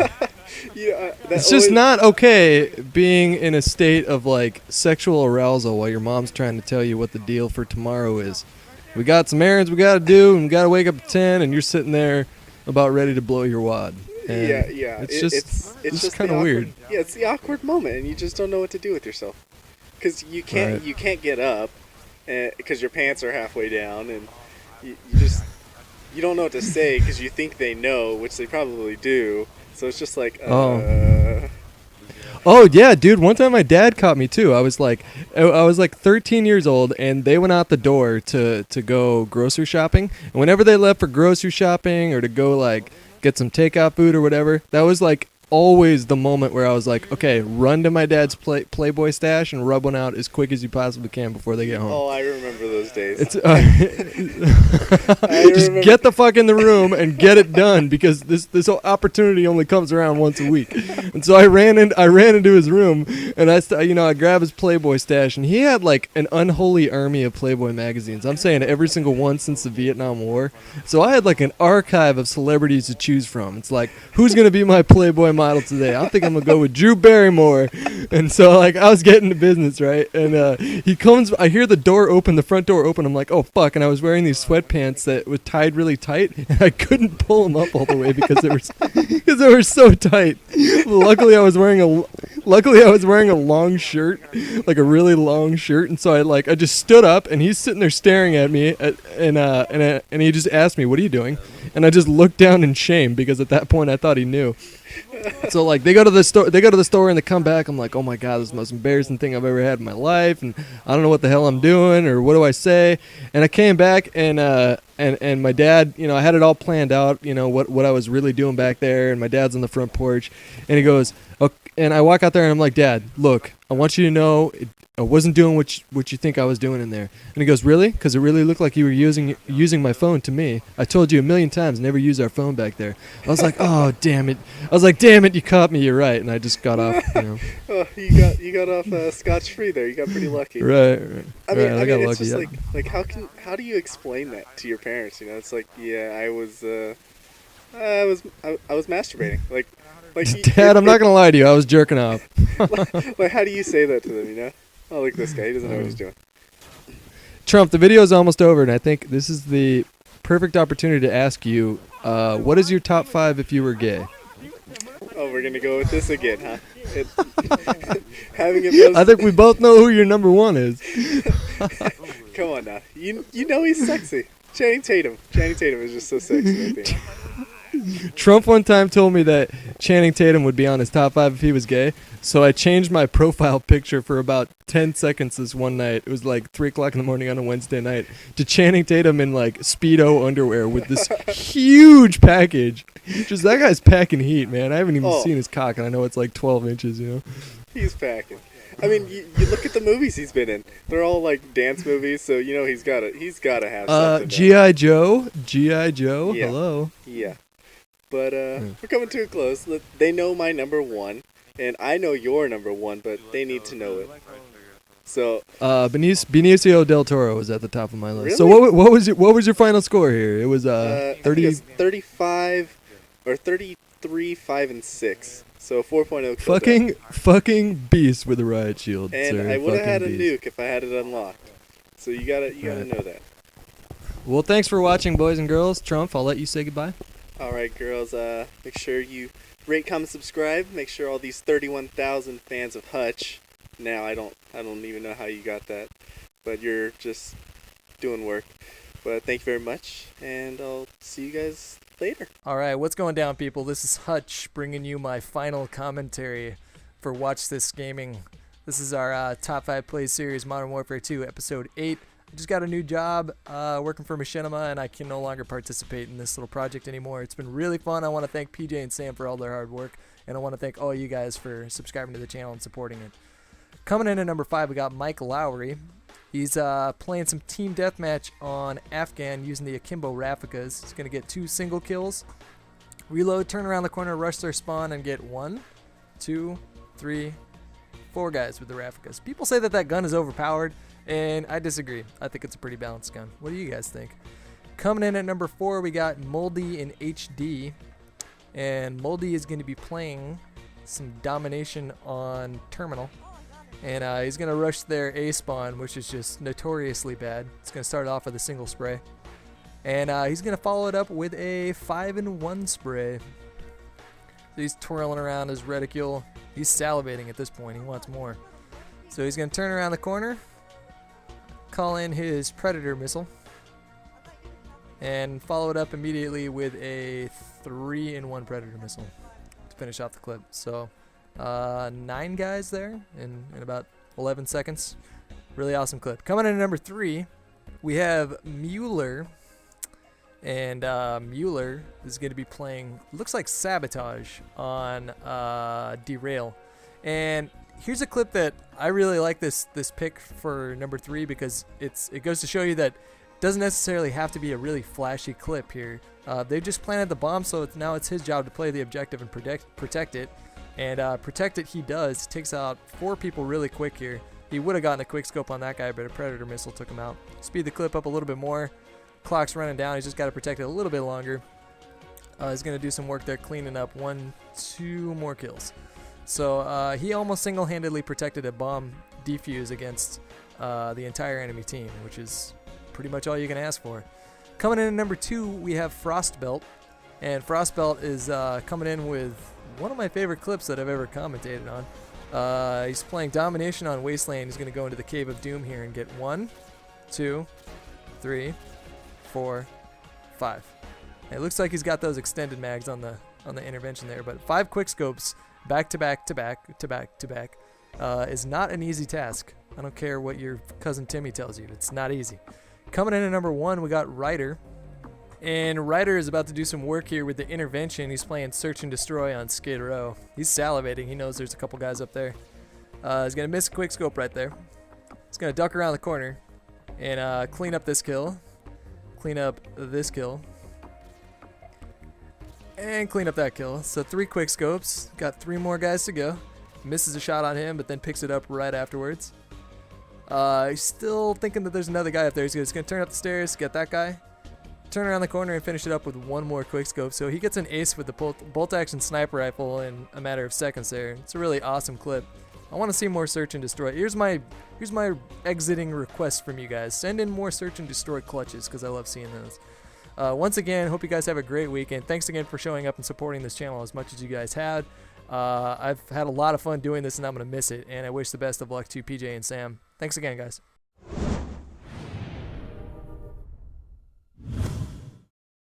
Hello, Machinima. Oh hey, didn't see you there. Good to see you again. What's going on? My name is Hutch, and I make Call of Duty.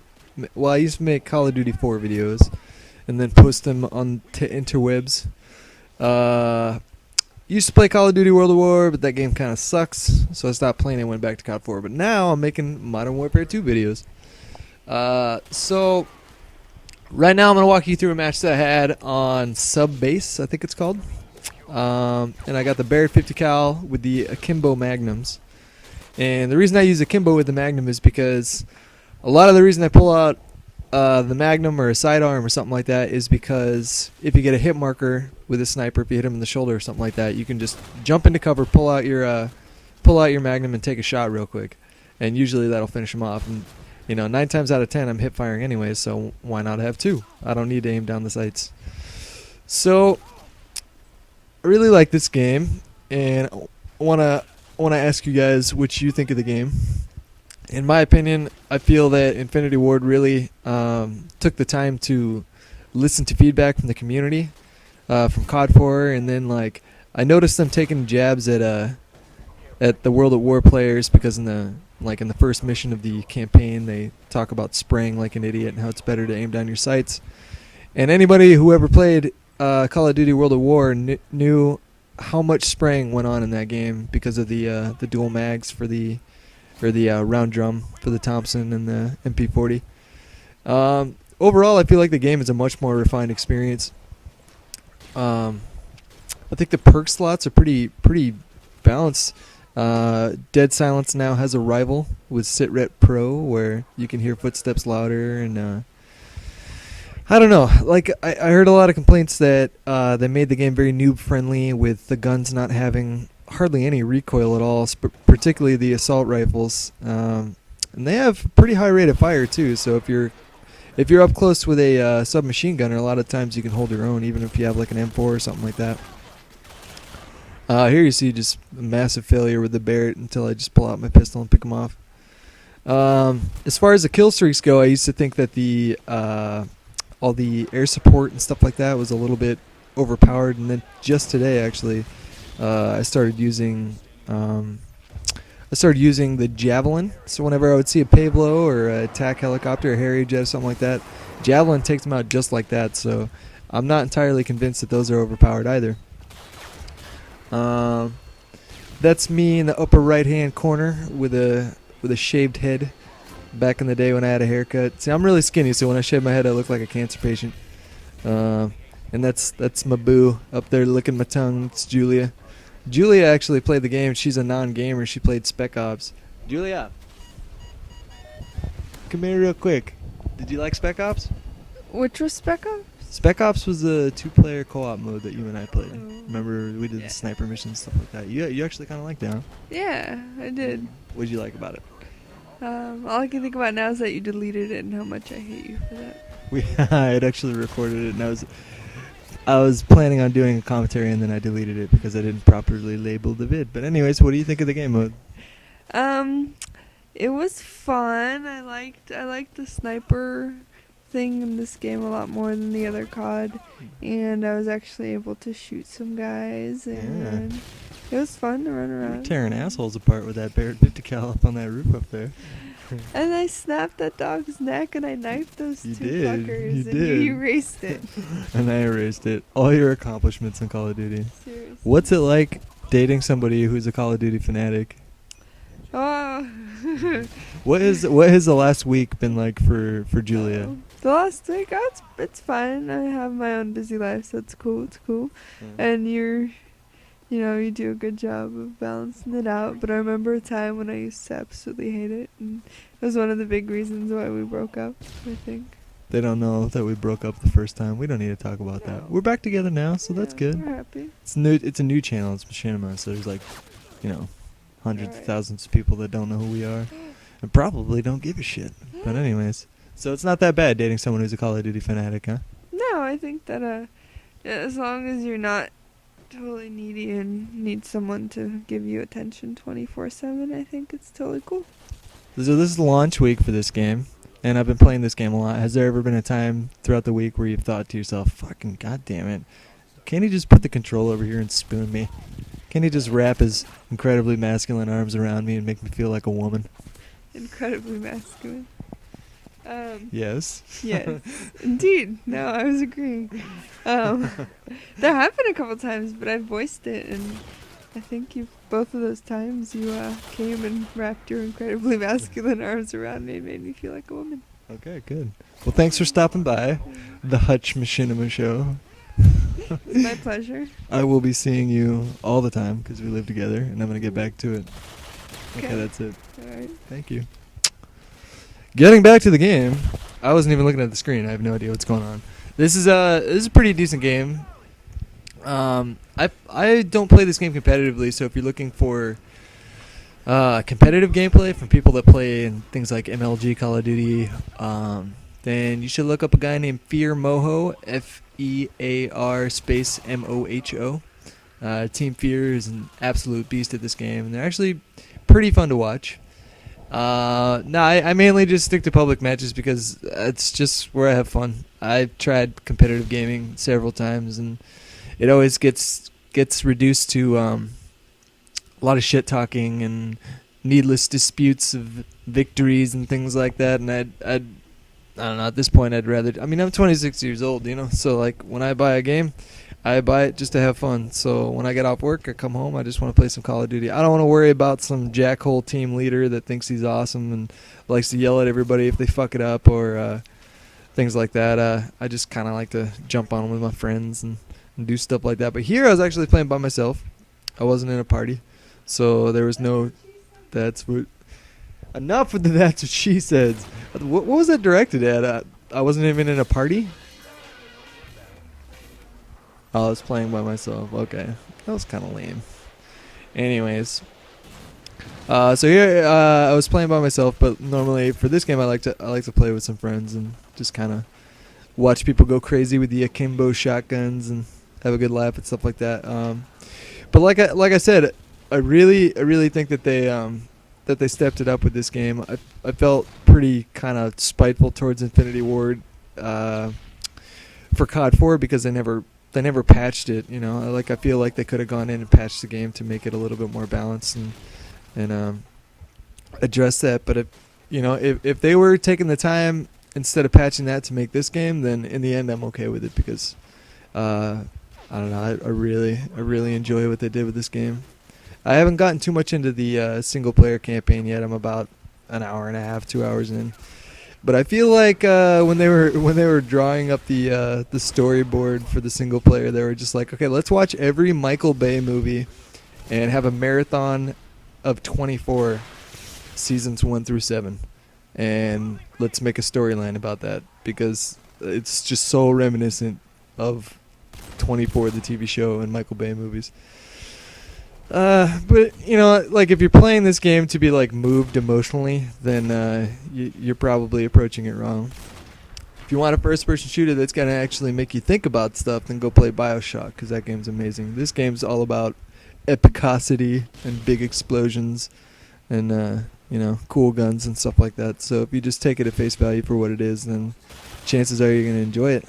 I'm using the Bear 50 cal right now because I'm just trying to get all the level ups, but I prefer the intervention because there's something about shooting a bolt action gun that makes it more satisfying when you get the kill.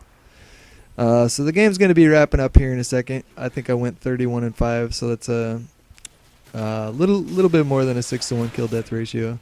Which, if you're sniping on a close quarters map like that, then you really can't ask for more. Even if though I did bust out the Akimbo Magnums quite a bit.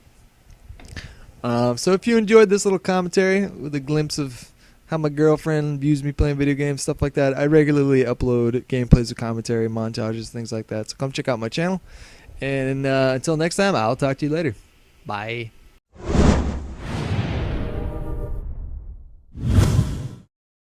Hello, Machinima. My name is Sean, actually. A lot of people don't really know that, even though my channel name is Sean0728. My name is Sean. My last name's Hutchinson, and ever since the 6th grade, people have been calling me Hutch. Pretty much the only people in my lives that call me Sean are my family and whatever girl I'm dating at the time. No girlfriend I've ever had has called me Hutch. But for all intents and purposes, my name is Hutch. That's what I go by. That's what I respond to. I just figured I'd give you a little backstory on that. And today, we're going to be playing some Demolition. Some people requested an objective game, and so here I am playing some Demolition. Let's talk about High Rise for a minute. High Rise is a very, very linear map. This map, to me, is extremely reminiscent of Wetwork from COD 4, except it's not as big. It's much smaller than Wetwork is, probably about half the size of it. The difference being that there is actually an underground route, which if Wetwork would have made that map 10 times better than what it was. But Wetwork and COD 4 was single-handedly the worst map in the game. And High Rise is not exactly, I wouldn't call it a bad map. But the thing about this map is that it's all about spawn trapping. If you compare a map like High Rise to Derail, Derail is much more open. There's a lot more spawn points in that map, a lot more, and it's not so much about spawn trapping. You can spawn trap, but only for a limited period of time. High Rise, you can spawn trap the entire time, and unfortunately it's one of those maps where if you don't do it to them, they're gonna do it to you. So my advice, if you're gonna be using a submachine gun, your best asset is to be close quarters, and along those lines, I don't know, the best spot for you to be is minding their spawn and just raping it. You know, like don't let them get out of spawn, and basically that'll make the objective 10 times easier. And yeah, the cat's out of the bag. Okay, I'm just gonna cop to it right now. I'm a tryhard. When I play a public game, a lot of people don't even know the difference between a public game and a ranked game. So basically, a ranked game is when you go into a private match and you play competitively on a ladder like Game Battles or Deserto or something like that. And a public game is just simple public matchmaking. And I'm gonna be honest with you, I try hard in public matches because I've done competitive gaming a lot in a lot of different arenas. I've done them in Game Battles ladders. I've done them in a lot of other different types of ladders too. I was on a competitive sniping team named OpTic for a really long time. The collection of the best snipers that you're ever gonna find on Xbox 360. I think they've only been beaten once in organized clan sniper matches or whatever you want to call it. But I've done competitive. I played a lot of Search and Destroy in Call of Duty 4 as well. I mean, that was like my main competitive game type was Search and Destroy. And the competitive thing, just not for me. I don't know. I'm 26 years old, so there's something like really like you just end up feeling like the biggest douchebag on the planet when you realize that your life is reduced to some 13-year-old screaming at you and calling you a scrub. Like, it doesn't bother me on a gut level. Like, I'm not gonna cut myself or listen to My Chemical Romance or Breaking Benjamin over and over again because they put me in a bad mood. It's just I don't want to be around it anymore. So I play in public matches. When I play any game, when I play chess, when I play Call of Duty, I play to win. And I would suggest you guys do the same. Don't let any GB snobs tell you that you know, that you're a pub star or something like that. I'm a pub star. I don't even give a shit. There's my name. There's my channel. Go check it out. Machinima, thank you for posting my video. I'm going to bed now. It's late.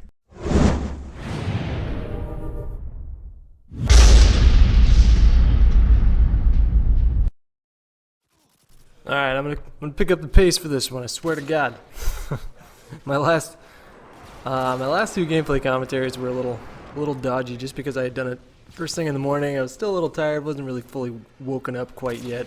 Today is the same case, but I had a cup of coffee this morning, that's the difference. So my name's Hutch, make Call of Duty videos, put them on the internet. And today we are talking about Salvage, which is one of the 3 new maps in the Stimulus map package for Modern Warfare 2.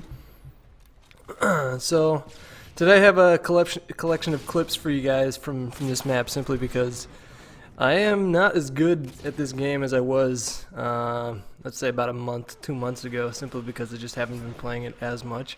So instead of full games, I'm just going to give you a bunch of highlights because I honestly didn't get like anything exceptional. I got games like 35 and 7, stuff like that, but a lot of the people that watch YouTube videos are like, if it's not a 10-to-1 kill death ratio, I don't even want to watch it, so...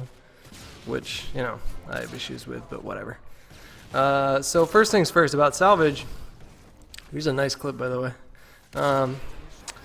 So Salvage was a map that 402 was quoted as saying is not a map for campers, not a map for boosters, and I'm not entirely sure that I quite agree with that just yet. I haven't seen any boosters, but then again, I haven't seen any boosters in the Stimulus playlist yet. I think people are just more caught up with the excitement of new maps that distracted them from boosting for a minute. But as far as camping goes, there are definitely camp spots on this map, just like pretty much any map in Modern Warfare 2. And to me, it's not even an issue of map design, which causes a lot of camping in this game. It's more of an issue of game design with rewarding you for high kill streaks, things like that. So I don't think you're going to change that just by a map layout. One thing you'll notice right off the bat with Salvage is that it's a map that's just perfectly suited for shotguns, just really dominated by shotguns. You could run around with a Striker, A12, the models, the Spaz, and use that as your primary weapon on this map. This is a really good clip, by the way. I was struggling with sniping for a couple days, and then I finally found my shot again. If not only just for this clip, but still, it's a pretty cool clip. And then one more drag scope right here.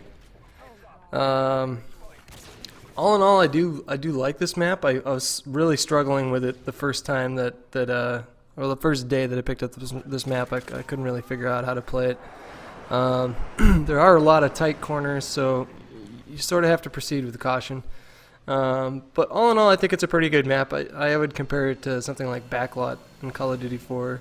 It's around the same size as Backlot, maybe a little bit smaller, and it has sort of the same theme, a lot of walkways, a lot of narrow walkways and buildings, things like that. I think there's 3 two-story buildings that you can get into. So yeah, I mean, I guess he was right in the sense that I didn't find as many campers on this map just because it's so much smaller, and they were shuffling a lot of objective games in this playlist, like Headquarters, things like that, where camping just isn't too much of a part of it. So yeah, And then on to other things right now. To those of you guys that have been, following my personal channel and supporting me for a long time, I haven't forgot about you. I've just been really busy in my life in LA these days. So tonight, which is Wednesday, I'll say at somewhere around 9 or 10 p.m. Pacific time, my time, I'm going to open up my lobby and play an open lobby with anybody who wants to join. And there'll be instructions on how to do that in the description of this video. But I like to do that every once in a while just to remind people that I'm just, I'm a gamer like everybody else, and I just like to have fun playing video games. So hopefully you guys enjoyed this video, and I'm gonna peace out. Hello everyone, my name is C. Nanners. And my name is Hutch, and you know what? I just want to start this off real quick. Real quick, C. Nanners. Yes, I yes. just want you to say the word fuck. Fuck. Just don't think about it. Okay, well, I didn't think about it, man. I just kind of flew by the seat of my pants. I apologize. I should have probably prefaced that with Did you some say more it? I didn't even hear you. Dude, I said it. Apparently you weren't paying attention. It was, I want you to say it one more time was while it's really colorful. quiet. It was... Fuck. That was like dust in the wind right there. That was amazing. That was more than I could have ever hoped for. So there you go, kids. I got C. Nanners to say the word fuck. And today we're going to be playing some Spec Ops, and Alright. this is Breach and Clear, and we're playing on veteran difficulty, which is pretty difficult. Yes, it's extremely difficult. Got I think this is a scene from The Rock. Has anybody seen that film? It is. This is basically the whole game is basically a scene from The Rock. Is it Michael? I liked the single player campaign, but it's like the writers of this game got together and watched episodes of the TV show 24 and every Michael Bay movie, particularly The Rock, for maybe 3 weeks straight, and then said, "I've got an idea for a game." I think it's and a then pretty, they made this game. pretty decent idea. I'd totally be on board if they said that we're gonna make a game that is nothing but ripping off The Rock. I'd be very much interested, and I am glad to be playing The Rock, as I want to refer to it now, and it's not Call of Duty. It is. I'm gonna be Sean Connery, and how about you be Nicolas Cage? Is that cool with you? That's bullshit. Okay. I want to be Sean Connery. Come on Welcome to The Rock. Well, all right. Nicolas okay. Cage is a douche. I gotta always think wanted to all right. say. Well, I've always wanted to Cage- say something real quick. let me say something real quick, all right? Okay, go ahead. Their best. Losers always whine about their best. Winners go home and fuck the prom queen. That was really good. See, I made a mistake. I apologize. You were Sean Connery. I am the funny-haired Nicolas Cage, and my apologies. But Just get it straight. I'll try my Let's just best not in the run into this future. problem again. Well, let's hope that they're not watching this, because they may be very offended that we're. So anyways. So the commentary, the game is almost done, and basically we resorted to using riot shield. We got a nice little battle with the riot shield going on right here. We're gonna sandwich a guy, and I think in a second we're gonna do a. I think we already did, didn't we? I think we do it a couple times, because I mean it's kind of necessary. And I and don't at think. I think at this point you called out like, "Oh, we gotta go, man. Let's go." Oh yeah, right here. So There's the sandwich. There's the sandwich. Oh, But hi-yo. we're kind of. I mean, this isn't the best way to play this. I mean, I guess it's the most intelligent way, but it's not very exciting, I suppose. I mean, we're kind of just. We got some plexiglass going here, and now we're. I think you stabbed this guy. Thank you very much. And we're done. And we roll. Ta-da. I hope you guys enjoyed the first commentary, and we'll be posting another one pretty soon.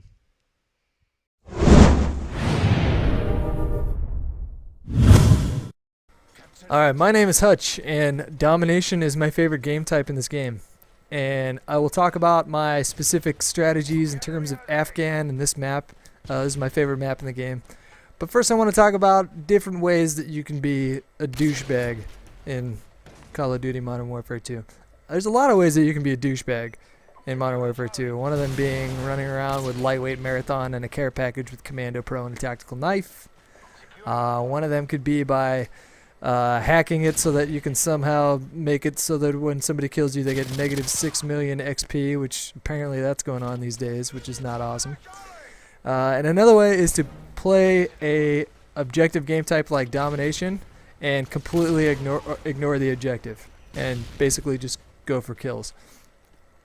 And I was watching Adam's commentary, C. Nanners' commentary on he posted a match the other day where he went like 42-0 on derail, and he was kind of giving himself a hard time because he says that he doesn't like domination or team or anything other than like just straight up deathmatch, because he likes to kill people, and that's the thing that he does. Look at that shot. That shot was nuts. You have to give me that one. But the thing is, on that particular map, he was actually spawn trapping them on the, I think it was the C flag on derail, pretty much the entire game, which was useful. So I say that was totally playing the objective. But I've seen recently some YouTube uploaders, and not so recently before too, and I think the big trend that I think is just so douchey, in my opinion, is to play an objective game like domination just for your kill death ratio.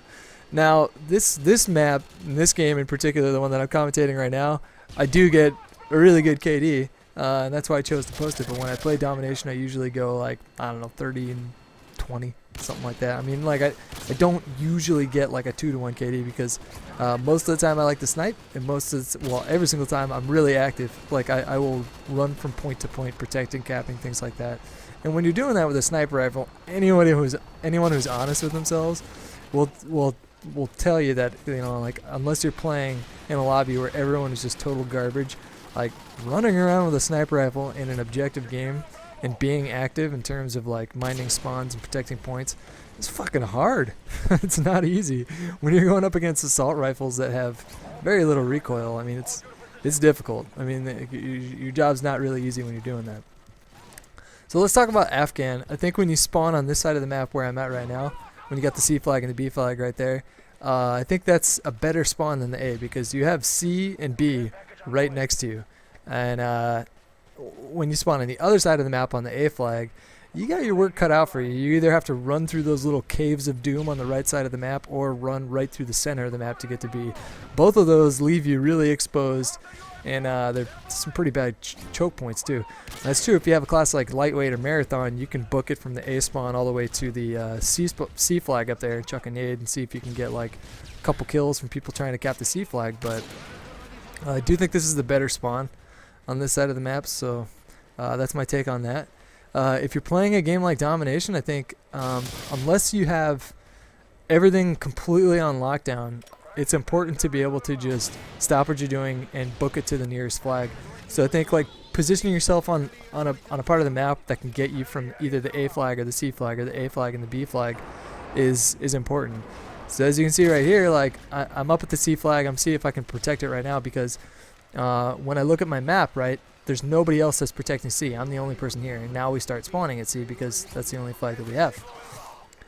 So I want to push out of this spawn. I don't want to get stuck in this spawn. I want to be active, right?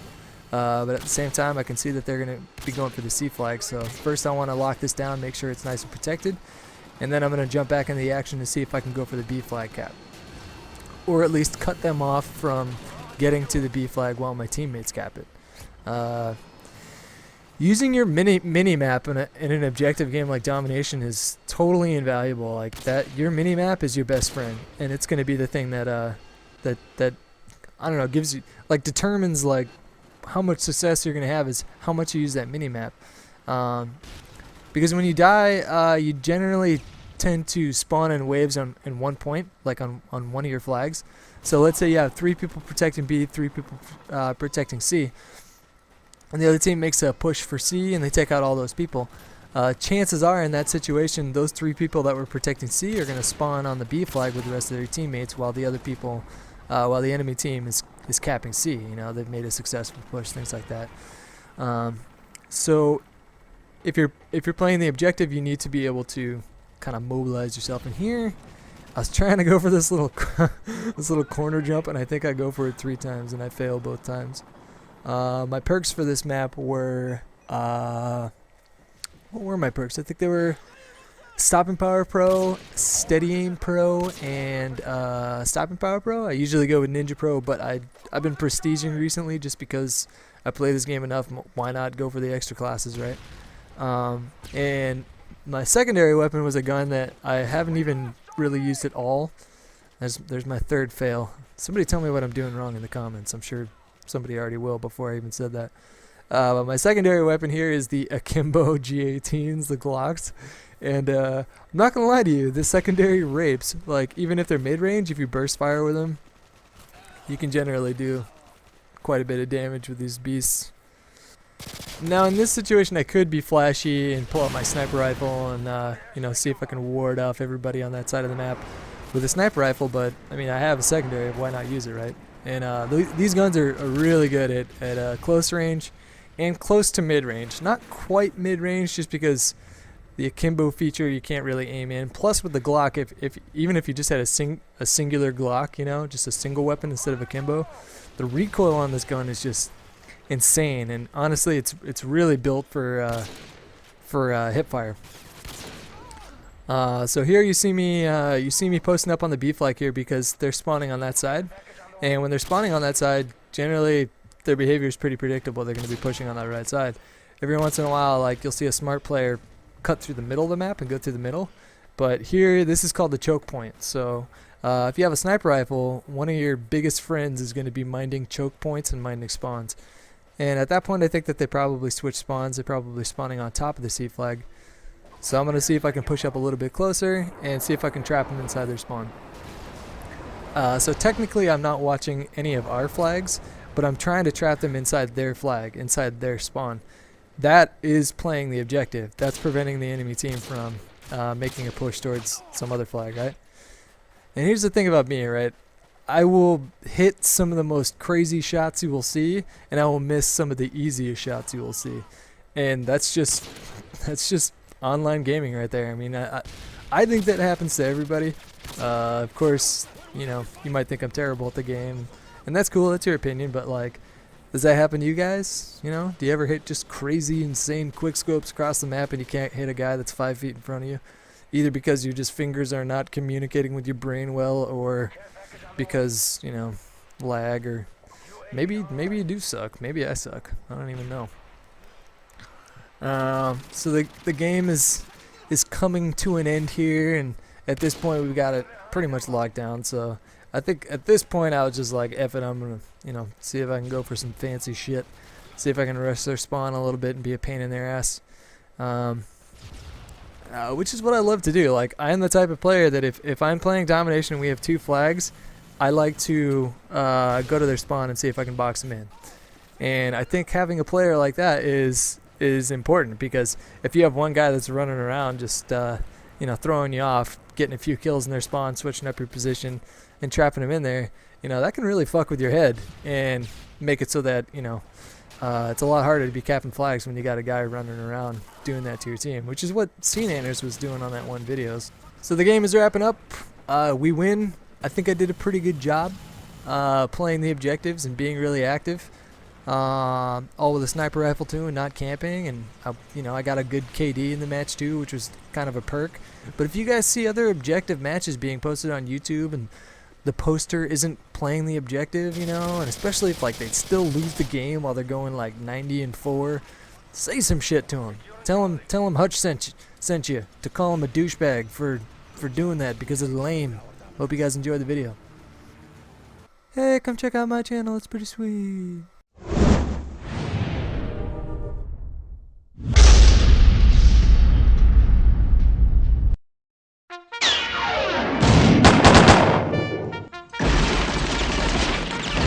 Hey guys, it's Wednesday, so that means it's another episode of Camp Hutch. I actually brought on Prodigy Joey, and I actually say actually a lot. Just realize that now. I say it a lot. I say it excessively, really. I shouldn't say it so much. I brought on Prodigy Joey. He's not signed to our director's program, so a lot of you guys might not know who he is, but he's got his own YouTube channel. It's got about 30,000 subscribers. People know who he is. He plays nothing but search and destroy, and he snipes all the time. He's fucking fast.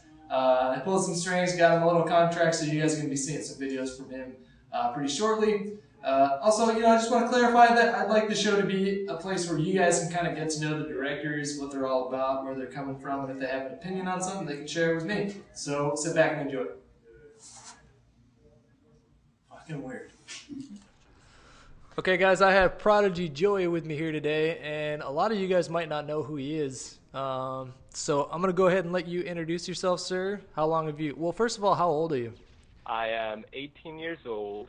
I live in the village of Canada, and I play video games. I play Call of Duty, and I kickbox. You do kickboxing too? Yes, I do kickboxing. Do you pay attention? Do you pay attention to MMA at all, like UFC? Yes, I do. Who do you think is gonna take the Lesnar Carwin fight?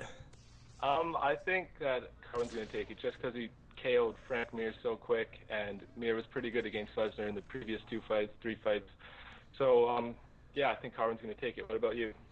Well, I mean, doesn't Mir kind of struggle against like the big brawlers? Like he's Yeah, he's a does. pretty technical fighter, and like he got that it was like a leg lock on Lesnar the first time they fought, but he was getting the Yeah. shit kicked out of him the first time, and then the second time he just got dominated. I just don't think there's anyone in the UFC that's big enough to withstand Brock Lesnar sitting on top of know. them and beating him. You know. He's a huge guy, and he's really quick, and, that's just insane at 265, someone that big who can move that fast. He's just explosive, so I think I want Carwin to win it, though. I kind of do too, but at the same time, I kind of like the idea of there being kind of like this like unbeatable guy in the UFC. So the first time somebody comes in there and like really dominates him, that should be an interesting fight. But we're not here to talk about UFC. Yeah. So you've been playing Call of Duty for how long now? I've been playing Call of Duty since I graduated, which was last year, so almost a year now. And you started with COD 4, or did you start just with Modern Warfare 2? I started with COD 4 for about 2 months, and then I was playing Halo before that, so played Halo about 3 months before I started COD 4, and then I moved on to Modern Warfare 2 after COD 4, and I've been here ever since. Yeah, I'm just now getting into Halo, and I just discovered that Team SWAT might actually be my game type where I can actually do pretty decent in, because it's pretty similar to Call of Duty in that it's more about sort of like twitch reflexy, maybe bump up your sensitivity a little bit, and you can play a little bit more aggressive.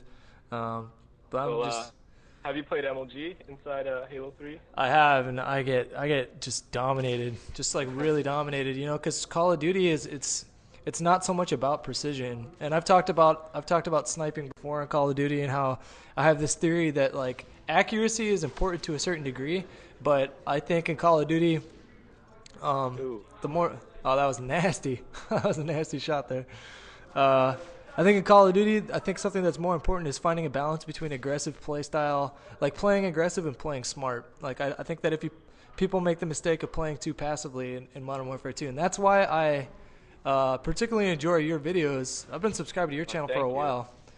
Yeah. I try and mix it up. I try and, there's a time where you can rush, you can push up, and there's a time where you should just sit back because, your team's probably dead or something.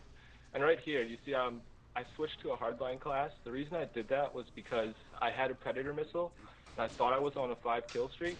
And with hardline, 1 kill will get you a Harrier. So I try and do little things like that in my Search and Destroy gameplay. It can help you a lot, save you a 1 kill, which can be kind of hard to get. Yeah, I used to play Search and Destroy quite a bit in COD 4. In fact, towards the end of COD 4, that was pretty much all I played. And I haven't really gotten too much into Search and Destroy in Modern Warfare 2. But that's sort of why I like your channel so much, is because you're all about Search and Destroy. And where I think like Respawn Games is where you're gonna find like I can play maybe 2 days of free for all, 3 hours a day, and make a little mini Taj, get like 2 minutes worth of clips. But for a Search and Destroy, like to get cool footage or exciting gameplay, that takes me a little while longer, because the game it's not as straightforward as something like Dom or Demolition. You have to play smart. That's like way more of an emphasis on playing smart than something like a Respawn game. What's your approach to Search and Destroy? Like how did you become like the player that you are right now in terms of figuring out your style? Well, I've always been into games that require a lot of thinking. As you are a chess player, I played chess when I was younger, and I played games like Age of Mythology before I got into the whole Xbox thing. And as you know, if you've ever played an Age of Empires, Age of Mythology game, it requires a lot of planning and thinking out your moves and steps. So it kind of helps me in Search and Destroy. I feel at home because I'm not the quickest player. Like, you're not going to see me twitch around the map and get cross-map quick scopes all the time, but in Search and Destroy, I can do quite well just by using my head and taking it one step at a time. Yeah, I'd say that comes a little bit from Halo too, because in Halo, I'd say that's more of a thinking man's game than Call of Duty, and that's not to start a a flame war or anything like that, but I just found personally that like it just like the tactics involved, it's just a little bit more than Call of Duty. But yeah, it looks like your game is wrapping up here in a little bit at least. Pretty close. So I'm kind of stoked to have you on, man. I had no idea that you didn't even have. I'm stoked to be here. Yeah, I had no idea that you weren't that you didn't have a machinima contract, but I'm excited that you know people that are subscribed to Respawn. You know, hopefully that'll change. I'll go downstairs and talk to Anthony and make that shit happen. But That'd be insane. Yeah. And me and Jeff, we're both not on machinima. He's got about 70K subs. That guy, I haven't heard of him. He really helped me a lot. He gave me a dual com back when I didn't have very many subs, and that helped me a lot. I thank him for that. And if I can get on machinima, I think that'd be insane. I'd be really happy. So thanks for having me on here, Hutch. I'm ecstatic about it. Yeah, no problem, dude. Like I said before, your gameplay is exciting. You're a smart player. You're like, there are players that I watch for like exciting gameplay, and then there are players that I watch because I enjoy how smart they are, and you're one of those players. So, cool shit, man. Thanks for coming on and sharing your gameplay, and good tidings to you. You too. Thank you. Victory. Good work, comrades.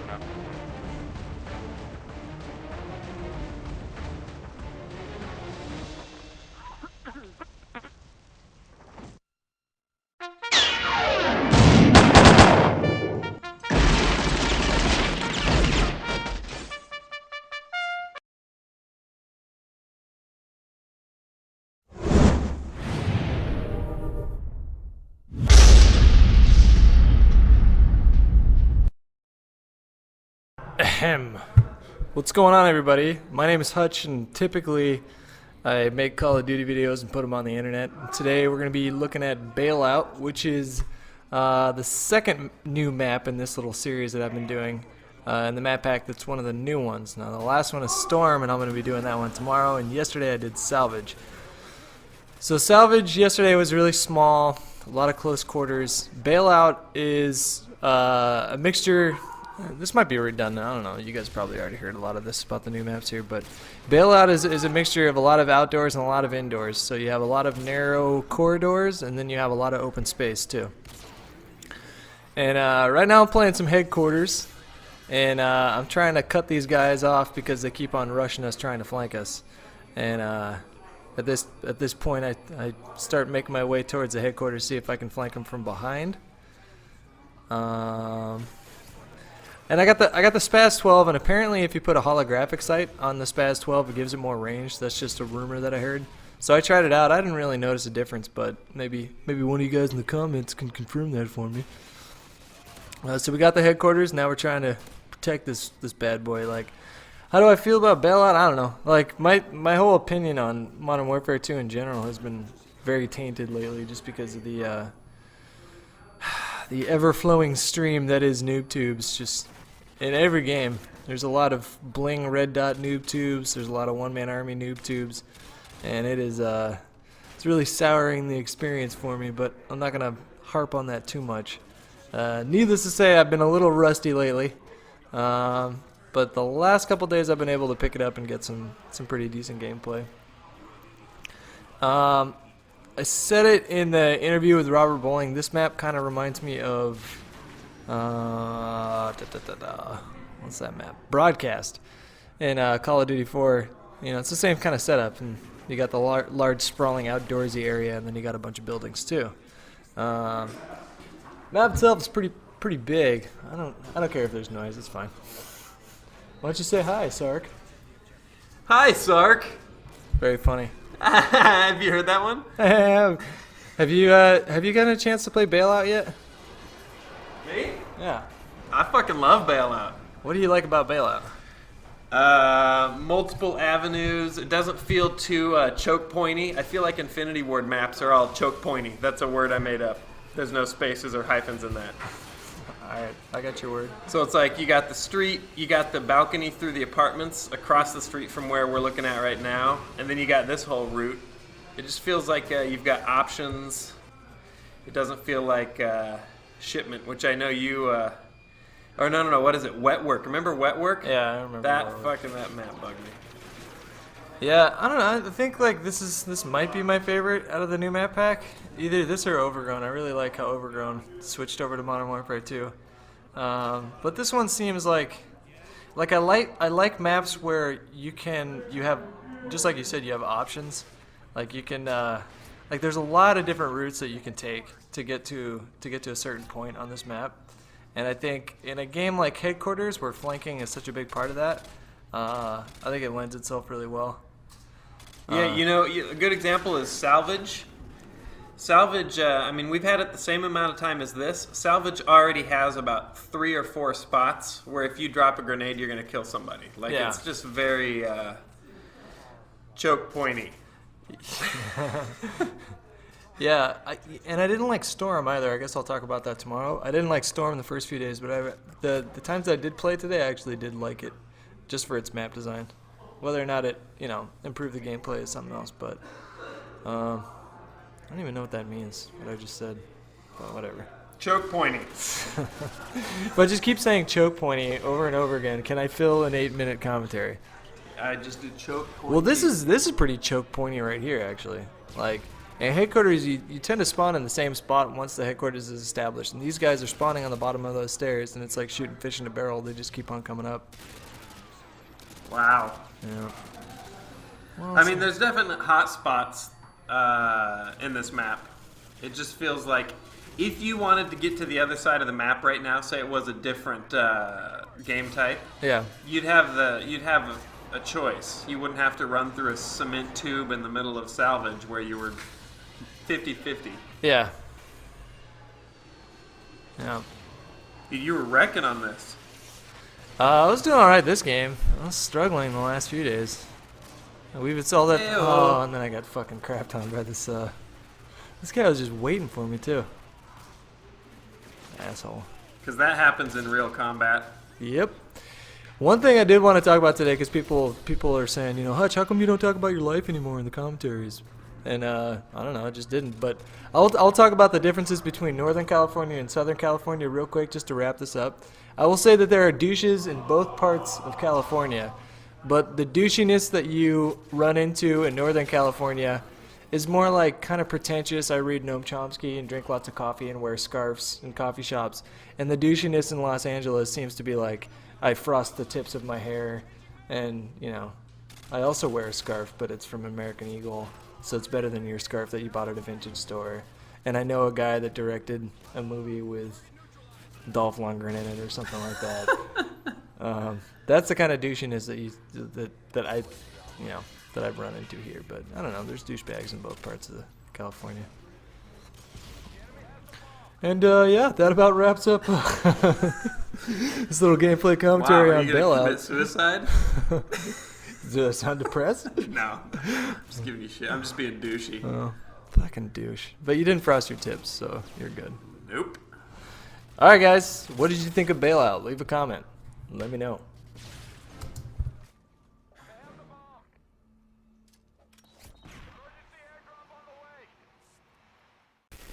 Alright, what's going down, everybody? This is Hutch, bringing you a game of domination on Karachi from my boy, my boo, my man love Trump.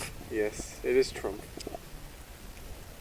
Or Trumpy. Hey, that's only you can call me that, and Bobby. Question. Would you go down on a guy for $50,000? Oh my! All right, we start the video off with this. Really? Oh my! We're starting it off with this, Trump. It's a serious question. You never know when that situation could arise. $50,000. Cash up front. No questions asked. taxing. Tax free. Tax free. Tax free.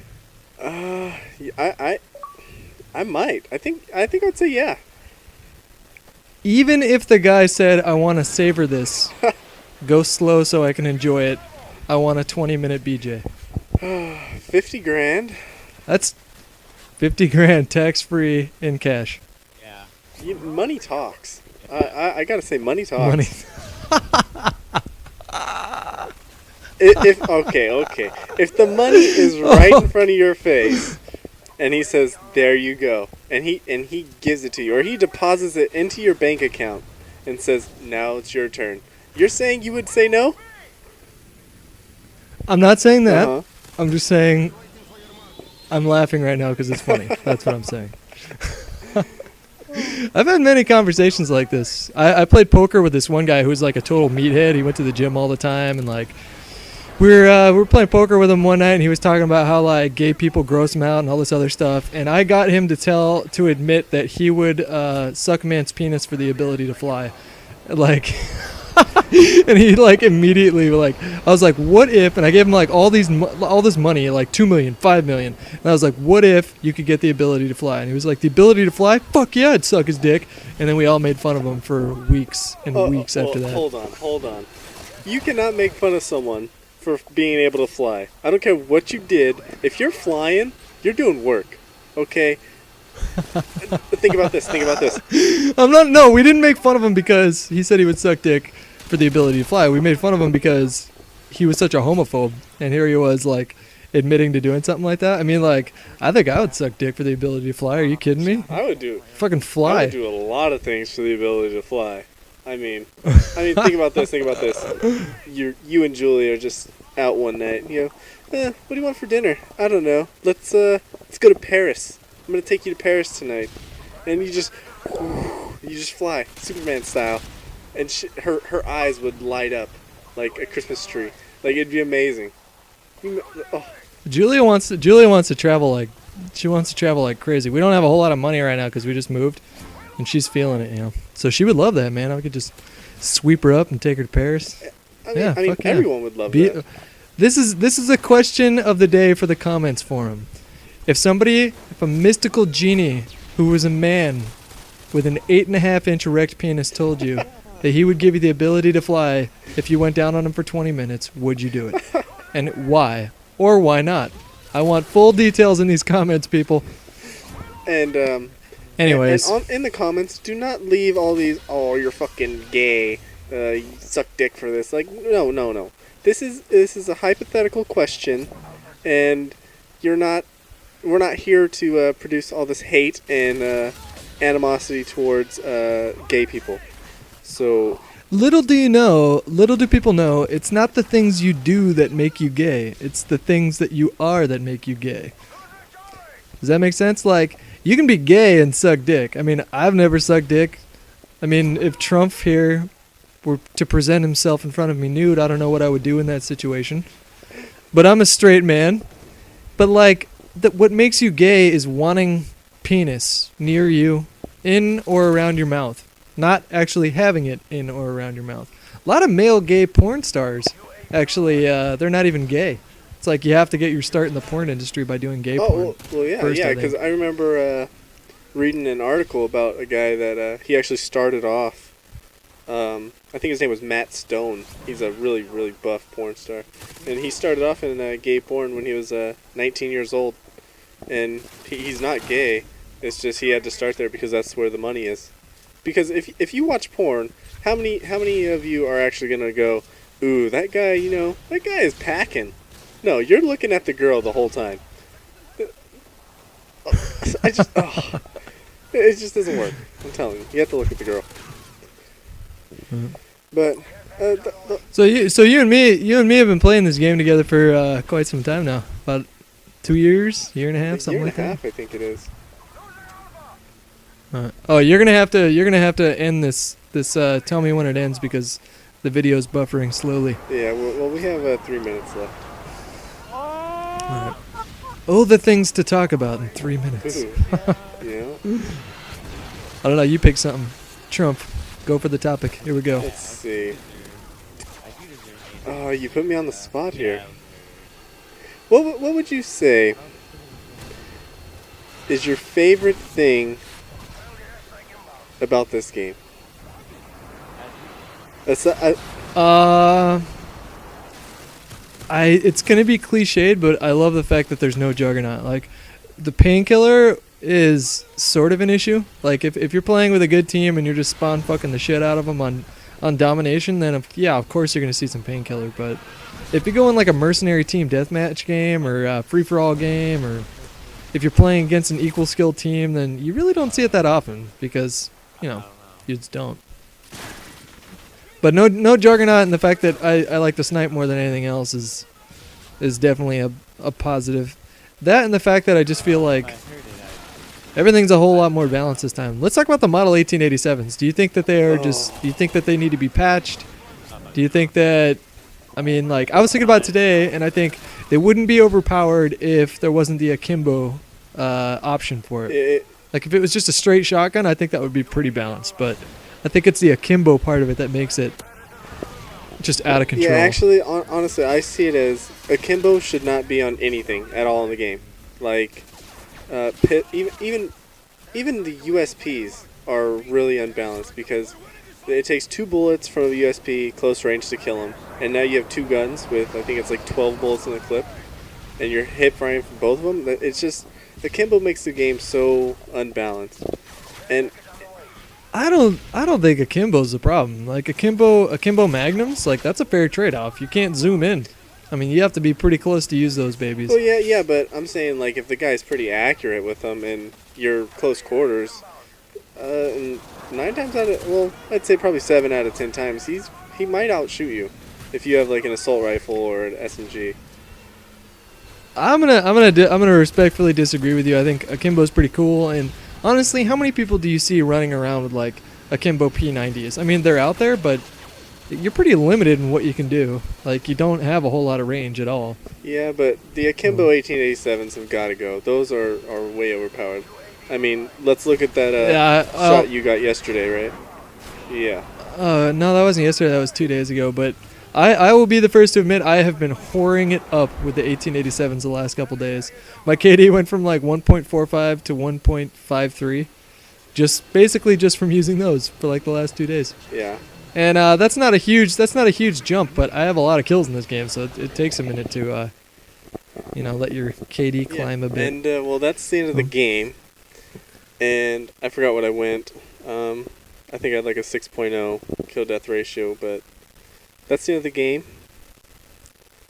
And there's going to be an annotation in the video to check out Trump's channel if you like HD videos and commentary from a sexy half white, half Japanese man. Boo. And this is Hutch signing off, and I'll let you close it out, Trumpy. Make sure you rate, comment, and if you like this video and more gameplays, be sure to check out my channel because it's full HD and I post quite often if I feel the need to. Peace out!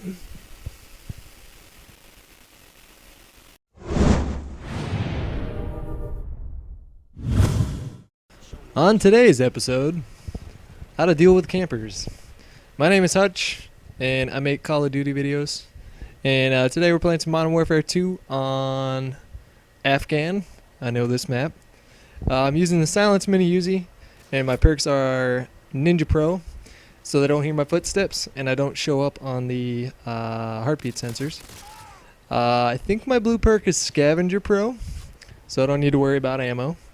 And my red perk is Cold Blooded.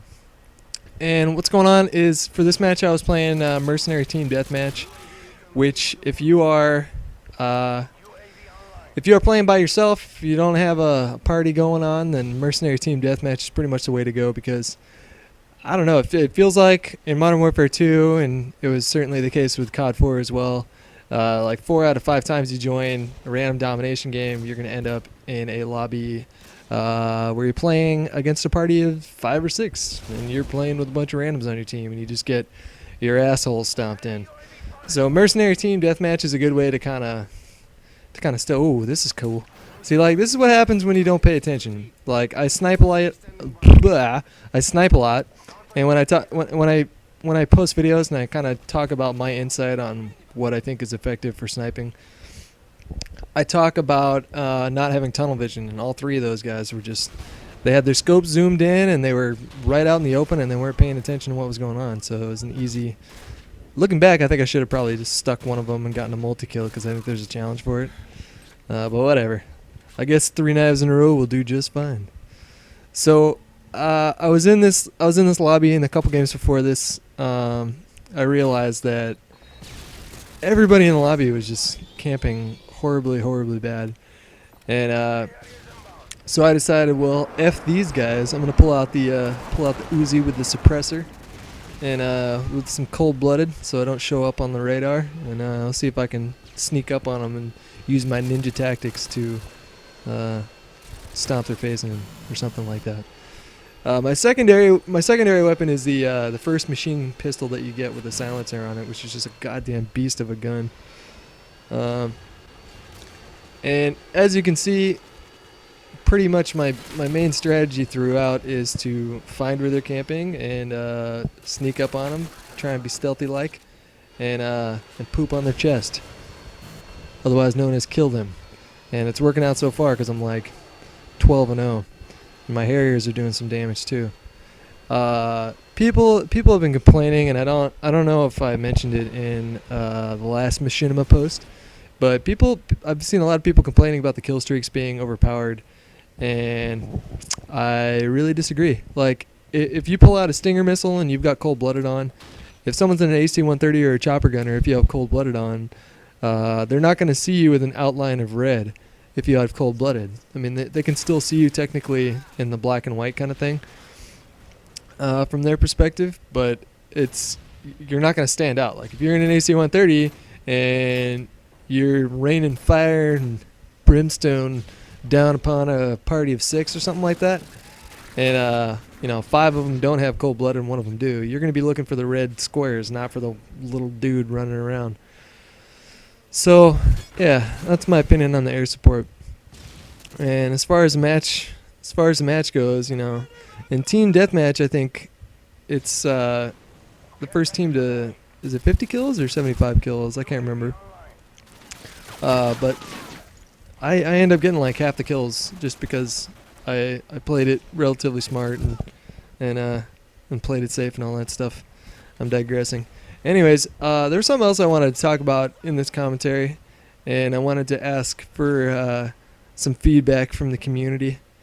You see it a lot on Xbox Live, and you definitely see it a lot on YouTube comments forums.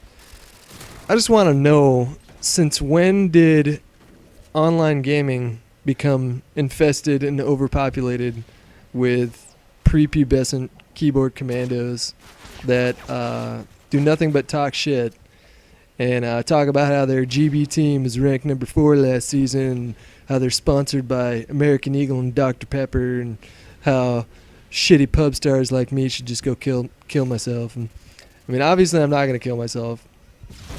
Like, those comments don't necessarily bother me. When I'm on Xbox Live and I hear like the squeaky voices screaming and hollering about how everybody's a scrub and this, that, and the other thing, that kind of gets on my nerves. But you can just toggle mute pretty easily. But where did they come from? Were they always there since the dawn of the internet? Like, is running into little bastards like this, is it our destiny as online gamers? Is it just unavoidable? I personally use the mute feature quite a bit. How do you guys deal with it? Do you talk shit back? Do you mute them? Do you block them? Do you submit bad feedback, which absolutely does nothing in the long run? I don't know. It's been on my mind, so I wanted to know what your guys' thoughts on that were. The only reason I was using the mini Uzi for this map is because I was going for the challenges. I'm at level 70 right now, and I have no plans on prestiging. And I know that you get the extra custom class, which can be kind of cool. Like, I imagine having 10 classes would come in handy, but goddamn, it took me fucking forever to get to level 70, and I really don't want to do this again, because then I'm forced to use guns like the Uzi, which I don't like. I really don't like the Uzi. I think it's got too much kick. The submachine guns in this game are actually pretty outgunned by the assault rifles, which was not necessarily the case in COD 4. Like, in COD 4, you had a lot of maps like Vacant or Backlot, where there was a lot of close quarters, and the submachine guns would just rape. And you can manage to do pretty well with the submachine guns and get decent scores with them, but in this game, the assault rifles a lot of the times have just as high a rate of fire as the submachine guns do, and they have like 3 times the range that the submachine guns do. So there's almost no point in using the submachine guns in this game. But like I said, I was going for the level ups on the Uzi so I could level up quicker, and just kind of worked out that way. Man, this machine pistol just rapes. I like it a lot. And also I was using the UAV, counter UAV, because I was going for the challenges on that one too, because if you get like 100 to 200, something like that, you get 10,000 XP or 5,000 XP or something. I normally use some higher kill streaks, so there you go. My final score is 33-5 or 4, I think. I may have the score wrong. It's hard to see on the screen here. So anyways, if you like videos like these with commentary, things like that, come check out my channel, www.youtube.com/user/Sean0728. And thanks for watching. I'm out of here.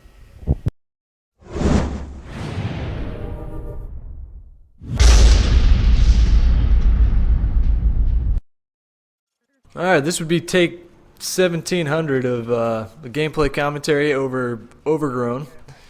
We're continuing on with the series that we're going to be doing. This is going to be one every day this week for each of the new maps in the map pack for Modern Warfare 2. Yesterday we covered Crash, and today we are covering Overgrown, both of these maps being some old Call of Duty 4 maps making an appearance. I guess it's not even an appearance. They're permanent, so they're coming. They're here. This commentary sucks. I'm just going to keep going with it, whatever. Alright, so the first part of this little gameplay commentary is a game of Capture the Flag on Overgrown. And I didn't realize that I wasn't recording until after the first round. So what you're seeing is the second round on. And Capture the Flag for me is personally is a really fun game type because you can be a Slayer and play the objective quite well. For those of you who don't understand what that means, a Slayer is somebody who in an objective game like Domination or Sabotage, their job is to kill a lot of people. So someone like Nanners or someone like Blame Truth would be a good Slayer. And I think I'd fall into that category too. So when I say that I play the objective and that that I normally play the objective, and I've mentioned that in other commentaries, a big part of that is the fact that I like to trap people in spawn so other people can focus on the objective. If we're down a lot and we absolutely have to capture a flag, I won't hesitate to jump on a flag and take a death if I have to. But for the most part, I like to focus on being a Slayer for objective team games.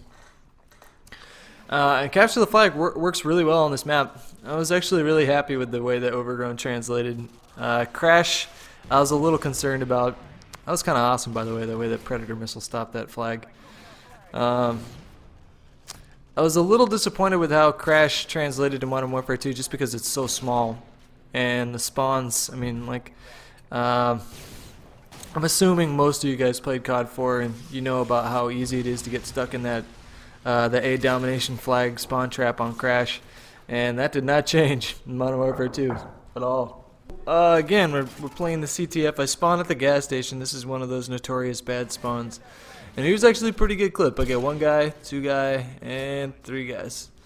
So I stopped them from pulling a flag, but they kind of, I don't know, I feel like they broke one of the cardinal rules, which is you shouldn't really be pulling a flag until the enemy team has 2, 3, preferably even 4 or 5 guys that are down. Because if you're running in the middle of our spawn trying to pull a flag and all 6 of us are up, you're probably not going to make it out. And here, Riot Shield guy. I don't know how much work you're going to do with a Riot Shield on Overgrown. This map is just way too open for those kind of shenanigans. So yeah. Alright. We got a minute and 45 left. We're up by 1. It might even pay off to be a little defensive right now. We don't have to force the issue or anything like that. And as you can see, I am rusty. I am rusty with the sniper rifle. It's funny because ever since I've gotten this job, I moved down to LA. I actually play a lot less video games than I used to. So yeah, when the map pack came out, I had to jump into Modern Warfare 2 really cold. Like my shot was just totally off. I wasn't used to the sensitivity anymore, etc., etc. And so it took me a good day and a half, 2 days before, most of the decent gameplay that I captured on all 5 of the new maps. were captured on the third day. The first 2 days there was like nothing really nothing really exciting happening. It was mostly just me sucking. Okay, let's talk about the gameplay again. So they're spawning at the barn, and as long as they're spawning at that barn, it's going to be really predictable. So they took out one guy, two guys, actually 2 guys. And this is sort of the perfect opportunity for us to pull if we want to. But he gets taken out by a guy. Looks like he's in creek. So I sort of anticipate him coming creek. I get clipped on the bridge itself, so I duck back out, take a shot. And I pull out the shotties, right? Stun. There's no animation for me to reload, and I didn't even realize that I still had to reload. And I got crapped on there. There we go. So that's victory. Time limit. Such a terrible transition. All right, and now we got some gameplay from, looks like Demolition. And I thought that Demolition worked really well on Modern Warfare 2 for this map. And if you can recall, I said I wasn't really a big fan of Crash on Demolition, just because it was so small. The spawns were so zany that it was just really easy to get trapped in there. Overgrown's big enough, I feel, to support this sort of a game type, so it didn't really bother me too much. And I'm not sure if I already mentioned it or not, but I mentioned it in actually somebody in a comment called me out for saying that I was a hypocrite for using the models, because I made a video basically blasting the models, saying how overpowered they were, which is true, but I did make that video before they got patched. And after they got patched, their range is substantially less. So like right there's no chance in hell I would have got a hit marker. So as it stands now, I have no problem with people using the models on me, because they have a range of about 8 feet. I got some more Demolition gameplay, and here's a nice little spot that maybe some of you guys don't know about. You jump on the box, you jump on the fence, and then you jump on this awning. And it's a good spot to take when you're on offense on Search and Destroy and Demolition. But I saw that my teammates had already flooded B. There was 3 of us on there, and so I decided I didn't need to play too passive. So I just made my way, can't talk. I made my way all the way up that awning, jumped along the fence, and ran on top of Grandma's house here. And now I'm in full-on defense mode.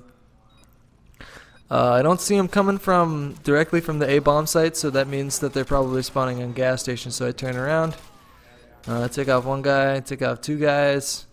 And here I didn't even see this guy defusing until it was too late, but I got the stick. And now I got some Harriers to see if I can lay down some air support from the team.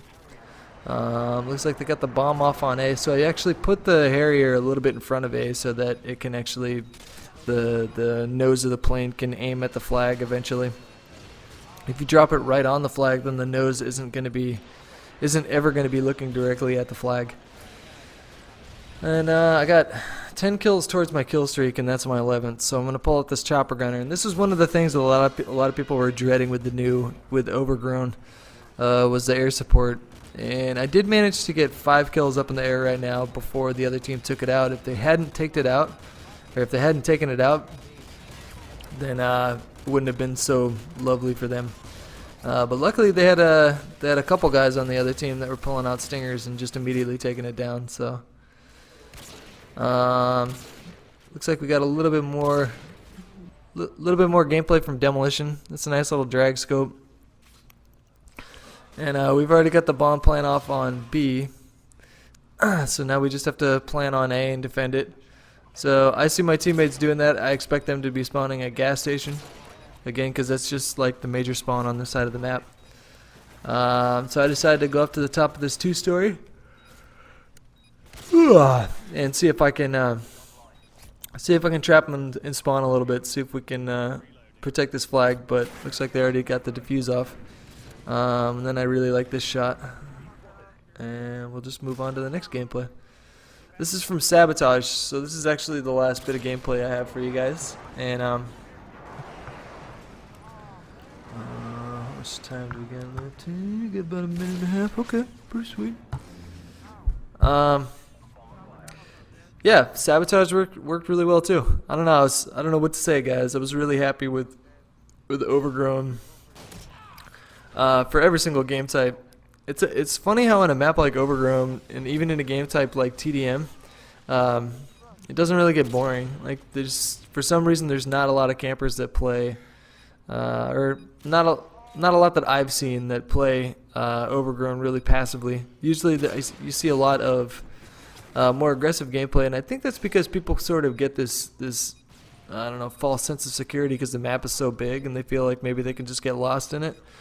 But if you're playing somebody that knows the map really well, knows the spawns really well, then it's gonna be, you can't play too aggressive, just like any other Call of Duty game. But so there you go. Hope you guys enjoyed the video.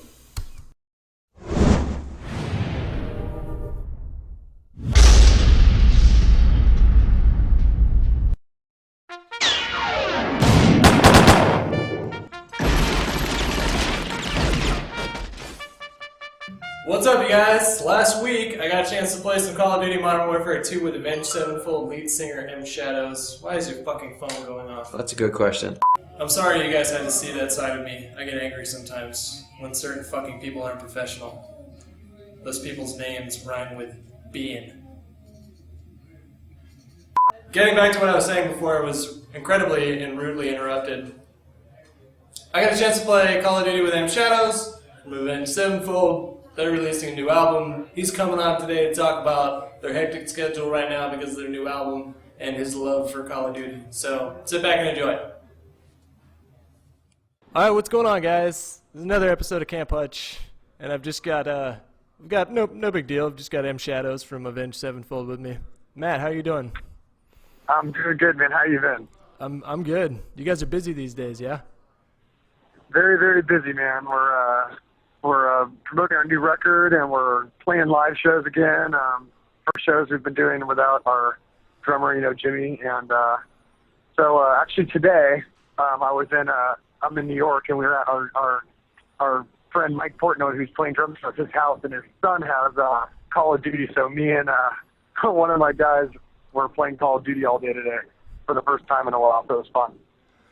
When they told me that we were going to be doing something with you guys and that you were a big Call of Duty fan, a little part of me was like a little skeptical, like, yeah, he probably was just saying that he's a fan, but you are fanatical about this game, sir. When I was playing when I was playing with you that one night, I was only expecting you to want to play like one game and then bounce. But you were outlasting me, man. We played like what, 5-6 matches that one night? Oh yeah, and I would have gone forever. I probably played another 4 hours after that. Yeah. So I'm definitely into it, man. I'm looking forward to the new one, and I don't know, it's something that it's really weird. I was talking to you about it earlier, but it was when I found out that the Rev had passed, and he was my best friend for 18 years, and you kind of, as a human being, you kind of do weird things, and one thing I did was kind of alienate myself, and I didn't want to be outside and do anything, and I actually immersed myself into Call of Duty for some reason. It was like a good escape for me. To be able to go online and just sit there and not have to think about things. You kind of become numb. And it got me really into the game, and I'm still into it to this day now, which is kind of funny. And like I said, I'm looking forward to the new one, but it's kind of hard on the road, because you're playing on the back of a tour bus with a crappy connection and it makes you crazy. But it's something I fully got into. You play on a wireless connection from your tour bus? Well, I have one here, and we're only doing 4 dates right now, but when we start the Uproar Tour in mid-August, I'm going to be getting the new Wi-Fi Xbox, and I'm going to try. But I was playing at the studio while we were recording the record, and it was on a wireless, and it was just a nightmare for me. I mean, there was like a 2-second lag between kills, and it was just pretty bad. So I don't know if I can handle it. I broke a lot of controllers. Yeah, totally. I get pissed off when I have 3 bars, let alone trying to play with like 1 or 2 bars. I know, when it's red or yellow, you're just flipping out. Yeah, 3 bars, you can't play. If you're playing good people, you'll just get destroyed. So right. Well, they need to do something about that. I can think of a lot more destructive things to do to deal with going through a rough patch in your life than playing too much Call of Duty. So, I mean... I know, it's true, right? I mean, some people turn to alcohol, and some people turn to different things, and I was like physically sick. I mean, you lose your best friend and your body you never deal with something like that. Most people will never have to deal with something like that. Right. And especially at 28 years old. So yeah, it was one thing where, you know, it was a good thing for me to do and not start, you know, trying to drink too much or do all these things and kind of push away everything. It was kind of just something that was, you know, probably more healthy for me. That's good, man. That's unfortunately to a lot of people, that's the easy way to deal with things, is to just to completely self-destruct with that kind of stuff. And I'm sure all your fans that are watching or listening to this right now are pretty stoked that you didn't go down that road and that you guys are playing shows again, releasing new albums, and you picked up a cool hobby in the meantime. You are not bad at this game, sir. You and me played a little 1v1 on Rust, and I mean, it was your host. I was West Coast and you were East Coast, but I'm not gonna make any excuses. You beat me in a little 1v1 here. Well, it's very manly of you to admit that. I like that. That's funny. But yeah, I did notice that you did have 3 bars, so it wasn't necessarily fair. But we're gonna have to have a little rematch, obviously. Well, you're on my friends list now, so we'll have to. You know what? I'd like to play you on COD 4 shipment, and then we'll see what's up, man. But absolutely. Yeah. So what's up with Black Ops? Have you played that yet? We didn't get to play it. We saw it at E3, and they did a demo for us, but it wasn't playable. Well, to me at least. I think a few people from the press got to play it. But we saw a demo of not the first 3 levels, but we saw 3 levels, and it looks awesome. Yeah, I mean, I'm sure you'll see some of the footage that's coming out soon, but I'm super stoked about that game. I haven't been this stoked about a game since, Modern Warfare 2. And now I'm getting really burnt on that game at this point. So I don't know what about you? Yeah, definitely. Started going into other types of play, you know, do like Headquarters Pro and or we go like, you know, what is the bare bones or whatever with just friends throwing knives only, and we're just doing stuff like that just to keep our mind, because, you know, if you play the same levels over and over, you know exactly where everyone's going to go. You know where everyone's going to noob to be from. And so now we're just, you know, doing different things and trying to kind of Black Ops comes out. Yeah, one of the things that I really like when a game first comes out, like Call of Duty, is that nobody knows the maps quite yet, and so nobody knows those really lame noob tube spots or camping spots, things like that. And so usually when like the first month when a game comes out, and the same went for Modern Warfare 2, it was just like so much fun to play because everybody was learning the game together, you know? Yeah, and everyone's running around instead of just hiding. Yeah. So it's pretty funny. You do not camp, sir, and you play the objective, and I like that. I was watching your cam, and you were jumping on that B flag over and over and over again. And so... Well, we took away kill streaks, so there was no point of sitting around and camping and getting kills, and we're playing domination. Right. I just don't get the point of kids that sit there and just try to pop people off and they're, well, you're negative. It's like, yeah, but I'm going to talk, you know, like, I'm getting points. Like, that's the object of the game. I can understand it. I can understand it. If you're getting, if you can get kill streaks, then I understand it, because you get a Harrier, let it kind of hang out above the, you know, the domination point, and you can go get the flag after that. But yeah, I don't get that, but whatever. Yeah, good for you, man. I that's like one of the big points that I drive home to people is if you're gonna play this game, then you should play the objective and not for your kill death. So I was stoked to see you running out there and throwing yourself on the flag. Yeah, we're probably 30 and 90 the first game. No, it was like 40 and 60 or something like that, you know. But you were. Dude, that's pretty bad for 3 bar too, though. Right. So I got my excuses. Well, thanks for coming out, dude, and thanks for.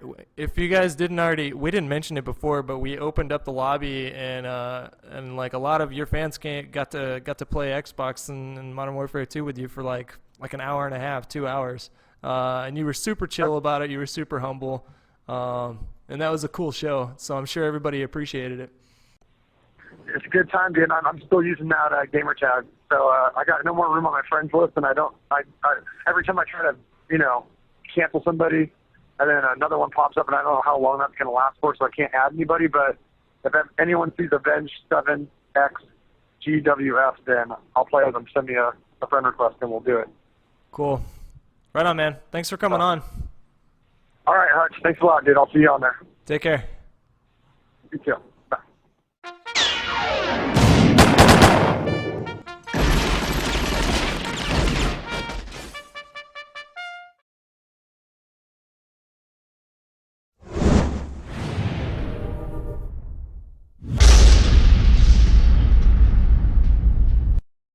Alright people, my name is Hutch and I record myself playing Call of Duty and then record a voiceover track and put it on the internet. And today is the final day in the 5 for 5 here. So we got all 5 map packs covered in these gameplay commentaries this week, and today I'm going to be talking about Storm. Now, I'm going to call this the Ballad of Snipe Down because I had some fucking jackhole on my team that's sitting right there named Snipe Down XX1. Who absolutely refused to play the objective. He camped in our spawn the entire game. I cannot tell you how pissed off I was getting this entire game. Well, let's talk about the map. So, Storm is a really interesting map because there's a lot of open spaces, and all the buildings in the middle of the map connect to each other. So, it presents some really interesting gameplay aspects with regards to multiple routes to the same objective. So if I wanted to get to this bomb, there's a lot of different ways that I can get there. The upside of that is that you can play more tactical, and the downside of that is that that tends to promote a lot of camping. But for some reason, I haven't seen too much camping lately in these map packs. I'm sure that's going to be coming sometime soon. So all this gameplay is from the same Sabotage game. I cut it down because it was 20 minutes long, basically. It took us 20 minutes to get this. This is the second time I planted the bomb. And if you look on the mini-map, none of my teammates are near me as I'm planting this bomb. So basically I'm planting it and then trying to protect this bomb all by myself. And that's pretty much damn near impossible to do when you're getting rushed by 6 guys. So that's what I have to say about that. I think I like Storm. I didn't like it for TDM. There was just, I don't know, there was no incentive to move out of spawn when you're playing TDM and there's like this much cover. But for objective games, it was actually a lot of fun. Search and Destroy, I feel like this map is perfect for Search and Destroy. That's probably its strongest game type. So yeah, that's my opinion on that. Right now I want to talk about the fact that, here's a nice little clip. And again, I'm trying to protect this bomb all by myself because, whatever, broken record, I don't want to be redundant. You guys get the gist of it. Right now I want to talk about a lot of the comments that I was reading, and yeah, I do read a lot of the comments. In the last 4 gameplay commentaries was questioning why I don't do these commentaries that often anymore. And I think there's a couple reasons for that. The first one is that I'm just not as into Modern Warfare as I was when it first launched. We've all heard the reasons why this game isn't perfect. And so I'm not going to keep harping on that. And then the second reason is that there's something about doing a commentary with 2 or 3 other dudes in the room. I was talking to CNanners about this last night when we were playing Halo, and he compared it to peeing in a urinal when there's no divider.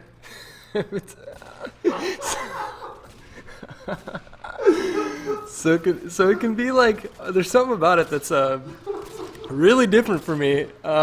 My life before LA was really secluded. I was living with a girlfriend and I was working a lot and I was doing a lot of videos. So I would go to work, I would come home, hang out with her and play rummy and do whatever boyfriends and girlfriends do for a little bit, and then I would play Call of Duty and make videos. Here I was trying to signal to that fucking asshole to get the bomb and go plant it because he was still camping even though he had the bomb. Fuck that guy, man. Fuck. That guy was pissing me off, man. This whole game. So yeah, I want to talk about that for a second. The transition that my life has taken has been like insane. Like to go from a very secluded, almost like isolated life, you know. I mean, I still got out and hung out with friends, but I was definitely more introverted in my hometown of Sonoma County, and then when I was living in San Francisco, a lot more then because I moved there only knowing my girlfriend basically, and so I mean it was basically just me and her for a few months. And then just get plopped down into this where it's like I'm no longer doing commentaries in my apartment by myself after I just got off work. I'm doing them with like, you know, Sark and Wood and Ian in the room, and like I'm a little bit more reluctant to have conversations like, would you suck dick for $50,000 or the ability to fly? No, I wouldn't. Wood says he wouldn't suck, not for the ability to fly? No. The ability to fly. I do not want splooge in my mouth. I can understand not wanting splooge in your mouth, but is there an ability that would get you to go down on another guy? Not really. Nothing? Nothing. God. I'd take a shot in the mouth for the ability to fly. I'll go. Ian, what about you? That's a no? I think it could be a no. What if you could fly on the Starship Enterprise for like a week straight, taking a shot in the mouth? That's not really that impressive to me. Well, you had the Star Trek poster on your wall, so I was just using what I was. So Ian's on record saying he wouldn't suck dick for the ability to fly. So surrounded by homophobes, what? You won't suck dick? You're a fucking homophobe. So that about wraps up my gameplay commentary for Storm. Hope y'all enjoyed. I really do want to focus on doing more open lobbies with you guys because I did one this week with Grizz and I did about 3 of them. It was a lot of fun, so I'll keep you guys posted on that. Follow me on Twitter. It's in the description.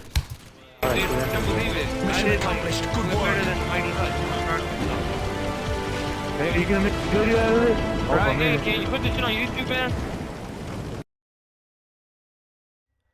Hello, everyone. My name is CNanners. And my name is Hutch. And today, we are playing some Snatch and Grab. I do believe this is the Juggernaut mission on the downed airplanes and so on and so forth. Did we? I don't think we liked this mission very much. I remember us having a difficult time with those Juggernauts. When we liked it when we beat it. That's when we liked it. Yeah, that's true. Very true. It's a fun a fun mission. It's a fun mission, but it's frustrating. Like you have to have. I cannot imagine going through this on veteran with 2 people if both people aren't extremely good at the game, or they haven't played the mission over about 25 times. That's true. Yeah. I mean, because you can play any mission over and over again. I mean, especially like, let's say sniper missions. There's that one with all the snipers in the grass, and as long as you just play it over and over again, eventually you're going to get it. I mean, it comes down to repetition. But definitely didn't want to play it like 50 times. I think it took you and me about, I don't know, my best guess would be 8 times, 9 times to beat this level. Yeah, it got kind of close because the Juggernauts, every time we'd always encounter Juggernauts, and one guy would be down and the other guy would be trying to snipe him, because you have to shoot the Juggernauts with the sniper rifle, because every time you shoot him with the M4A1, it just doesn't do anything. So it becomes a situation of quickly trying to shoot off 5 bullets, and it can get a little bit hairy. I won't lie, it wasn't the best of times always, but I don't know. Do we have any advice for this? I mean, kind of flew by the seat of our pants.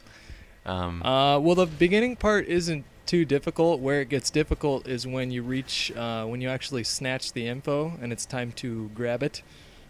I don't know what the hell the difference between snatch and grab. It doesn't make any sense. It's snatch and snatch. That's like fly and levitate. Anyway, so once you snatch the intel, which is coming up here in a minute. When it really gets difficult is when you jump out of the airplane, because then a Juggernaut spawns and comes from behind you, and you got 7 guys shooting at you from the front, and then you got a Juggernaut rushing you from the back. And there was one time where we tried this mission where I was downed and you almost killed the Juggernaut, and I was just like screaming because remember we had spent like the whole night. We had spent like an hour and a half on the same mission, and you were duking it out with that Juggernaut for days, and then finally he just Juggernaut gets me every time. Right. So what do you? Well, I mean, I think. What's up? No, go ahead. I was gonna say that I was trying to think in terms of tips for this, and I remember the one thing to pay attention to when you play this is whenever the Juggernaut spawns, you can hear a little like a faint gong. He goes bong, and and that means that pretty much he's gonna try to either spawn from behind you or in front of you, and I guess you just gotta spin around until you find him. But that's one thing to pay attention to, because I think that, I mean, this level wouldn't be too bad if you didn't have Juggernauts chasing you down, but these things do happen. But but yeah. So what do you think of this this new trend of dual commentaries? I mean, I'm seeing it. I have there's about 10 or 15 YouTubers that I subscribe to that when they post videos. Actually, I'll be honest with you. There's about 3 or 4 people that I watch every single one of their videos that I'm subscribed to. And then there's about, I don't know, 20 that if the title grabs me or if it looks interesting, then I'll watch it. But I have seen nothing but dual commentaries lately, and I can't help but think that maybe you and me played a little part in that. We have changed the future. As far as I know, we were the first person. We're the first people to do that. Yeah, well, I mean, it's probably for the best. I think it's good to. I mean, half the fun of playing these games is to play online. I think that it was only a matter of time before people decided that, wow, okay, well, obviously when you're hanging out with your buddies and you're having a good time, it's probably a better version of a conversation as opposed to you in a room talking to yourself, because that can get pretty boring. Of course, there are plenty of things to talk about, but I mean, it's much more engaging when you have multiple people chatting it up about the old video games. But Right. yeah, hopefully.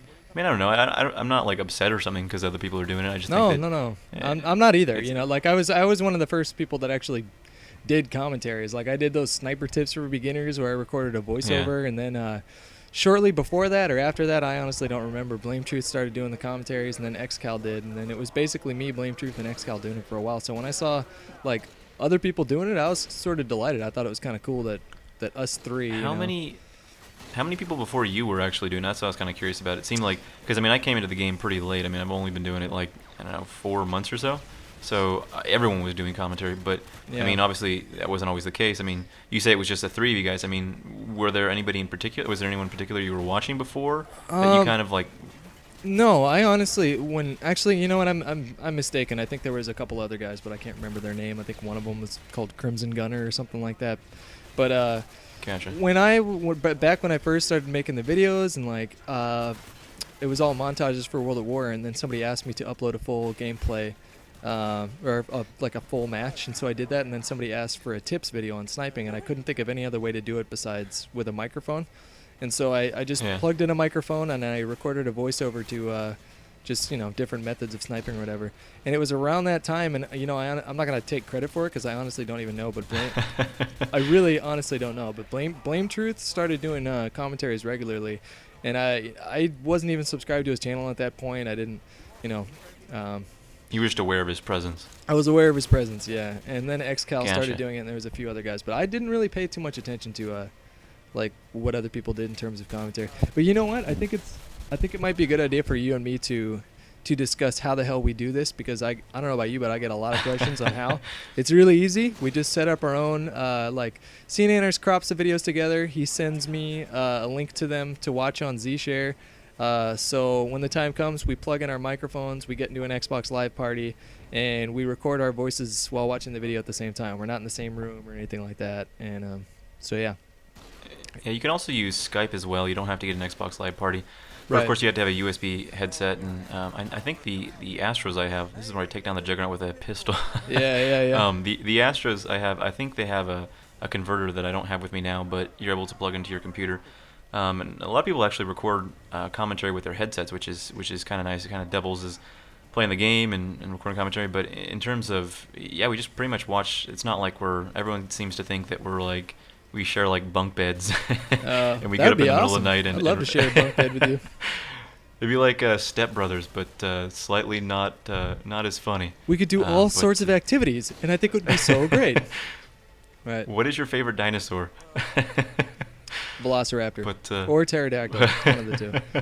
You know what? I have another question. Velociraptor. I have another question I want What's to up? ask you that I get asked a lot, which is, do you have any tips for commentary? And I think the number one tip that I would give to people is speak up, don't mumble. If you speak up, then like if you're tired or something like that, and if you start mumbling, it's like you start zoning out while you're talking, and you just do retarded commentaries. But if you speak up, then you're actually a lot more cognizant of what you're saying, and you have more energy, and I think people like that. So I think the rule of thumb is if you're not entirely interested in what you have to say, then chances are people are I always hear people say like, oh, this isn't very interesting. I mean, that's not, you don't want to show your cards. You pretty much just want to try to be entertaining as possible.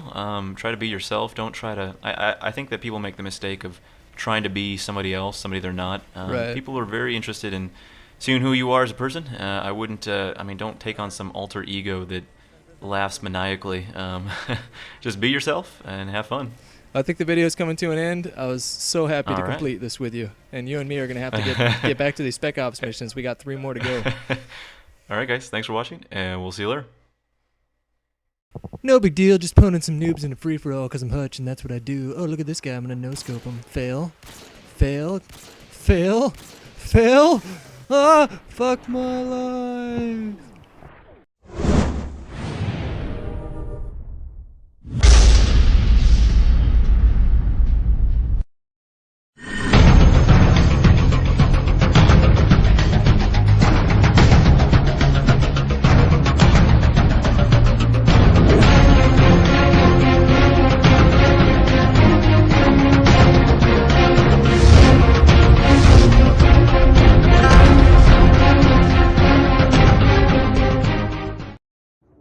Welcome to Progression, a show where I, Hutch, walk you through the history of online multiplayer for the consoles in the Call of Duty series. We've already covered Call of Duty 2, 3, 4, and World at War, and today we're going to be covering Modern Warfare 2. Enjoy.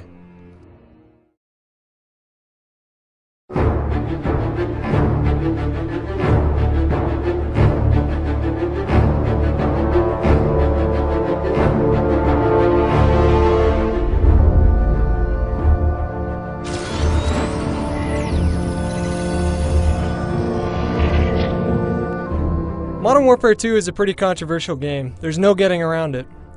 For some, it was their first entry in the series and it was executed flawlessly. For others, it was a casual experience. For the hardcore crowd, it was excruciatingly frustrating, namely because it got so many things right, and it's hard to watch that not pay off. In order to truly take a look at the game, we're all going to have to put aside our knee-jerk reactions that normally come after being one-man army noob-tubed. We have to be able to recognize what the game got right as well as what ultimately ruined the experience for a lot of us. Let's begin. On November 10th, 2009, Infinity Ward launched Modern Warfare 2 for the PC, 360, and PS3 with record-breaking success. It even set a Guinness World Record for the most successful entertainment launch in all of history. All around the world, crowds in the hundreds lined up around Walmarts and GameStops alike, eager to start playing on day one. I, for one, was outside the GameStop near Market and Powell in San Francisco, along with 600 other fans. And I'm not alone when I say that I called in sick from work that day and the next, and pulled an all-nighter. I spoke last time about World at War and of Treyarch's approach to refining the model rather than reinventing it. And Infinity Ward sort of did both when it came to Modern Warfare 2. While sticking with customization, kill streaks, and perks, they attempted to go even deeper than before. Call of Duty is one of those games that tries so hard to reach the level of balance that we all want. And Modern Warfare 2, at the very least, took steps in the right direction. Customization was amazing in Modern Warfare 2. It might be old news to us now, but the fact that you had so many options to choose from when it came to attachments and perks in this game was pretty mind-blowing. The highest amount of attachments in COD 4 was 3. In World of War, a little more, and MW2 usually had around 10. With the newly introduced Bling perk, you were able to attach more than one gadget to your weapon, a feature that had been requested since COD 4. In fact, back then, it was rumored that you could do just that when you reached the final prestige. But, nope, that was bullshit. The perk mechanic was still in place, however, it was taken a step further by introducing pro variations that buffed each perk. I tend to think that this was a very clever way of expanding how much fun you can have with all these special little abilities. However, some of the requirements to upgrade to pro were pretty nuts. Most of us boosted SitRep Pro, because without doing so it would have taken someone weeks to do. Other pro requirements could happen in a night, so a little more balance on that end would have been nice. Kill streaks in MW2 were a huge selling point because it was the first time we were given the choice to customize them. With 15 to choose from in 3 slots, MW2 allowed the player to really cater to how strong they were. A beginner could rock the 345 and occasionally even manage a chopper gunner from a care package, and a strong player could rock the 5711 and put up some insane numbers. If you wanted to end the game early, 711 and 25 got the job done. To most players' dismay. The idea of introducing a tactical nuke was good. I can imagine the discussion coming up in the creative process and how on paper it looked like an awesome feature to add. However, the nuke is ultimately what made the gameplay so unmanageable. With such a carrot being dangled in front of our faces, it changed how that sort of player approached the game. When you run 711 and 25, you tend to play a lot more passive than you normally might. In other words, you probably camped.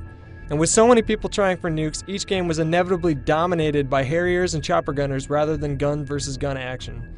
Nukes also gave birth to an ever-increasing population in the COD scene, the motherfucking booster. In at least a third of the FFA games you played, you'd hear the familiar zipping sound of a tactical insertion more often than not. With the ability to choose where you spawned, players quickly discovered that boosting for a nuke was much easier than earning one legit. While you could do it in team games as well, FFA was mostly the casualty for this abused mechanic. This was a bummer to a lot of us that loved the challenge of going up against 7 other guys. FFAs are a great way to improve awareness and gun skill, but alas in Modern Warfare 2 is reduced to hunting these assholes more than anything. While there were some valid concerns such as the lines blurring between core and hardcore and the noticeable lack of recoil, particularly with the UMP, let's focus on the straw that broke the camel's back for a lot of us. One man, army, noob, tubes. With the ability to fully resupply after 3 seconds with the pro variation, one-man army when coupled with danger close and noob tubes was unstoppable. This was ultimately the last straw for me, and about halfway into the game's first year I walked away completely. This exploit was the best example of a longtime player's complaints that the game required substantially less skill than the previous titles. While some might call that nitpicky, it was essentially true. A player could hop on Modern Warfare 2 and do well after a couple of weeks because the game made it so accessible. Accessibility is important to a game, and players should feel an incentive to keep playing. However, Modern Warfare 2 was as easy as it got, especially if all you had to do was continuously shoot and resupply yourself with exploding death machines. So if Modern Warfare 2 was a step in the right direction, as I suggested earlier, just where was it headed? It's a funny thing to consider because Treyarch had a bad reputation with a lot of the hardcore crowd up until that point. Yet we all found ourselves looking to them to redeem the series. There was Modern Warfare 2, and then there was Black Ops.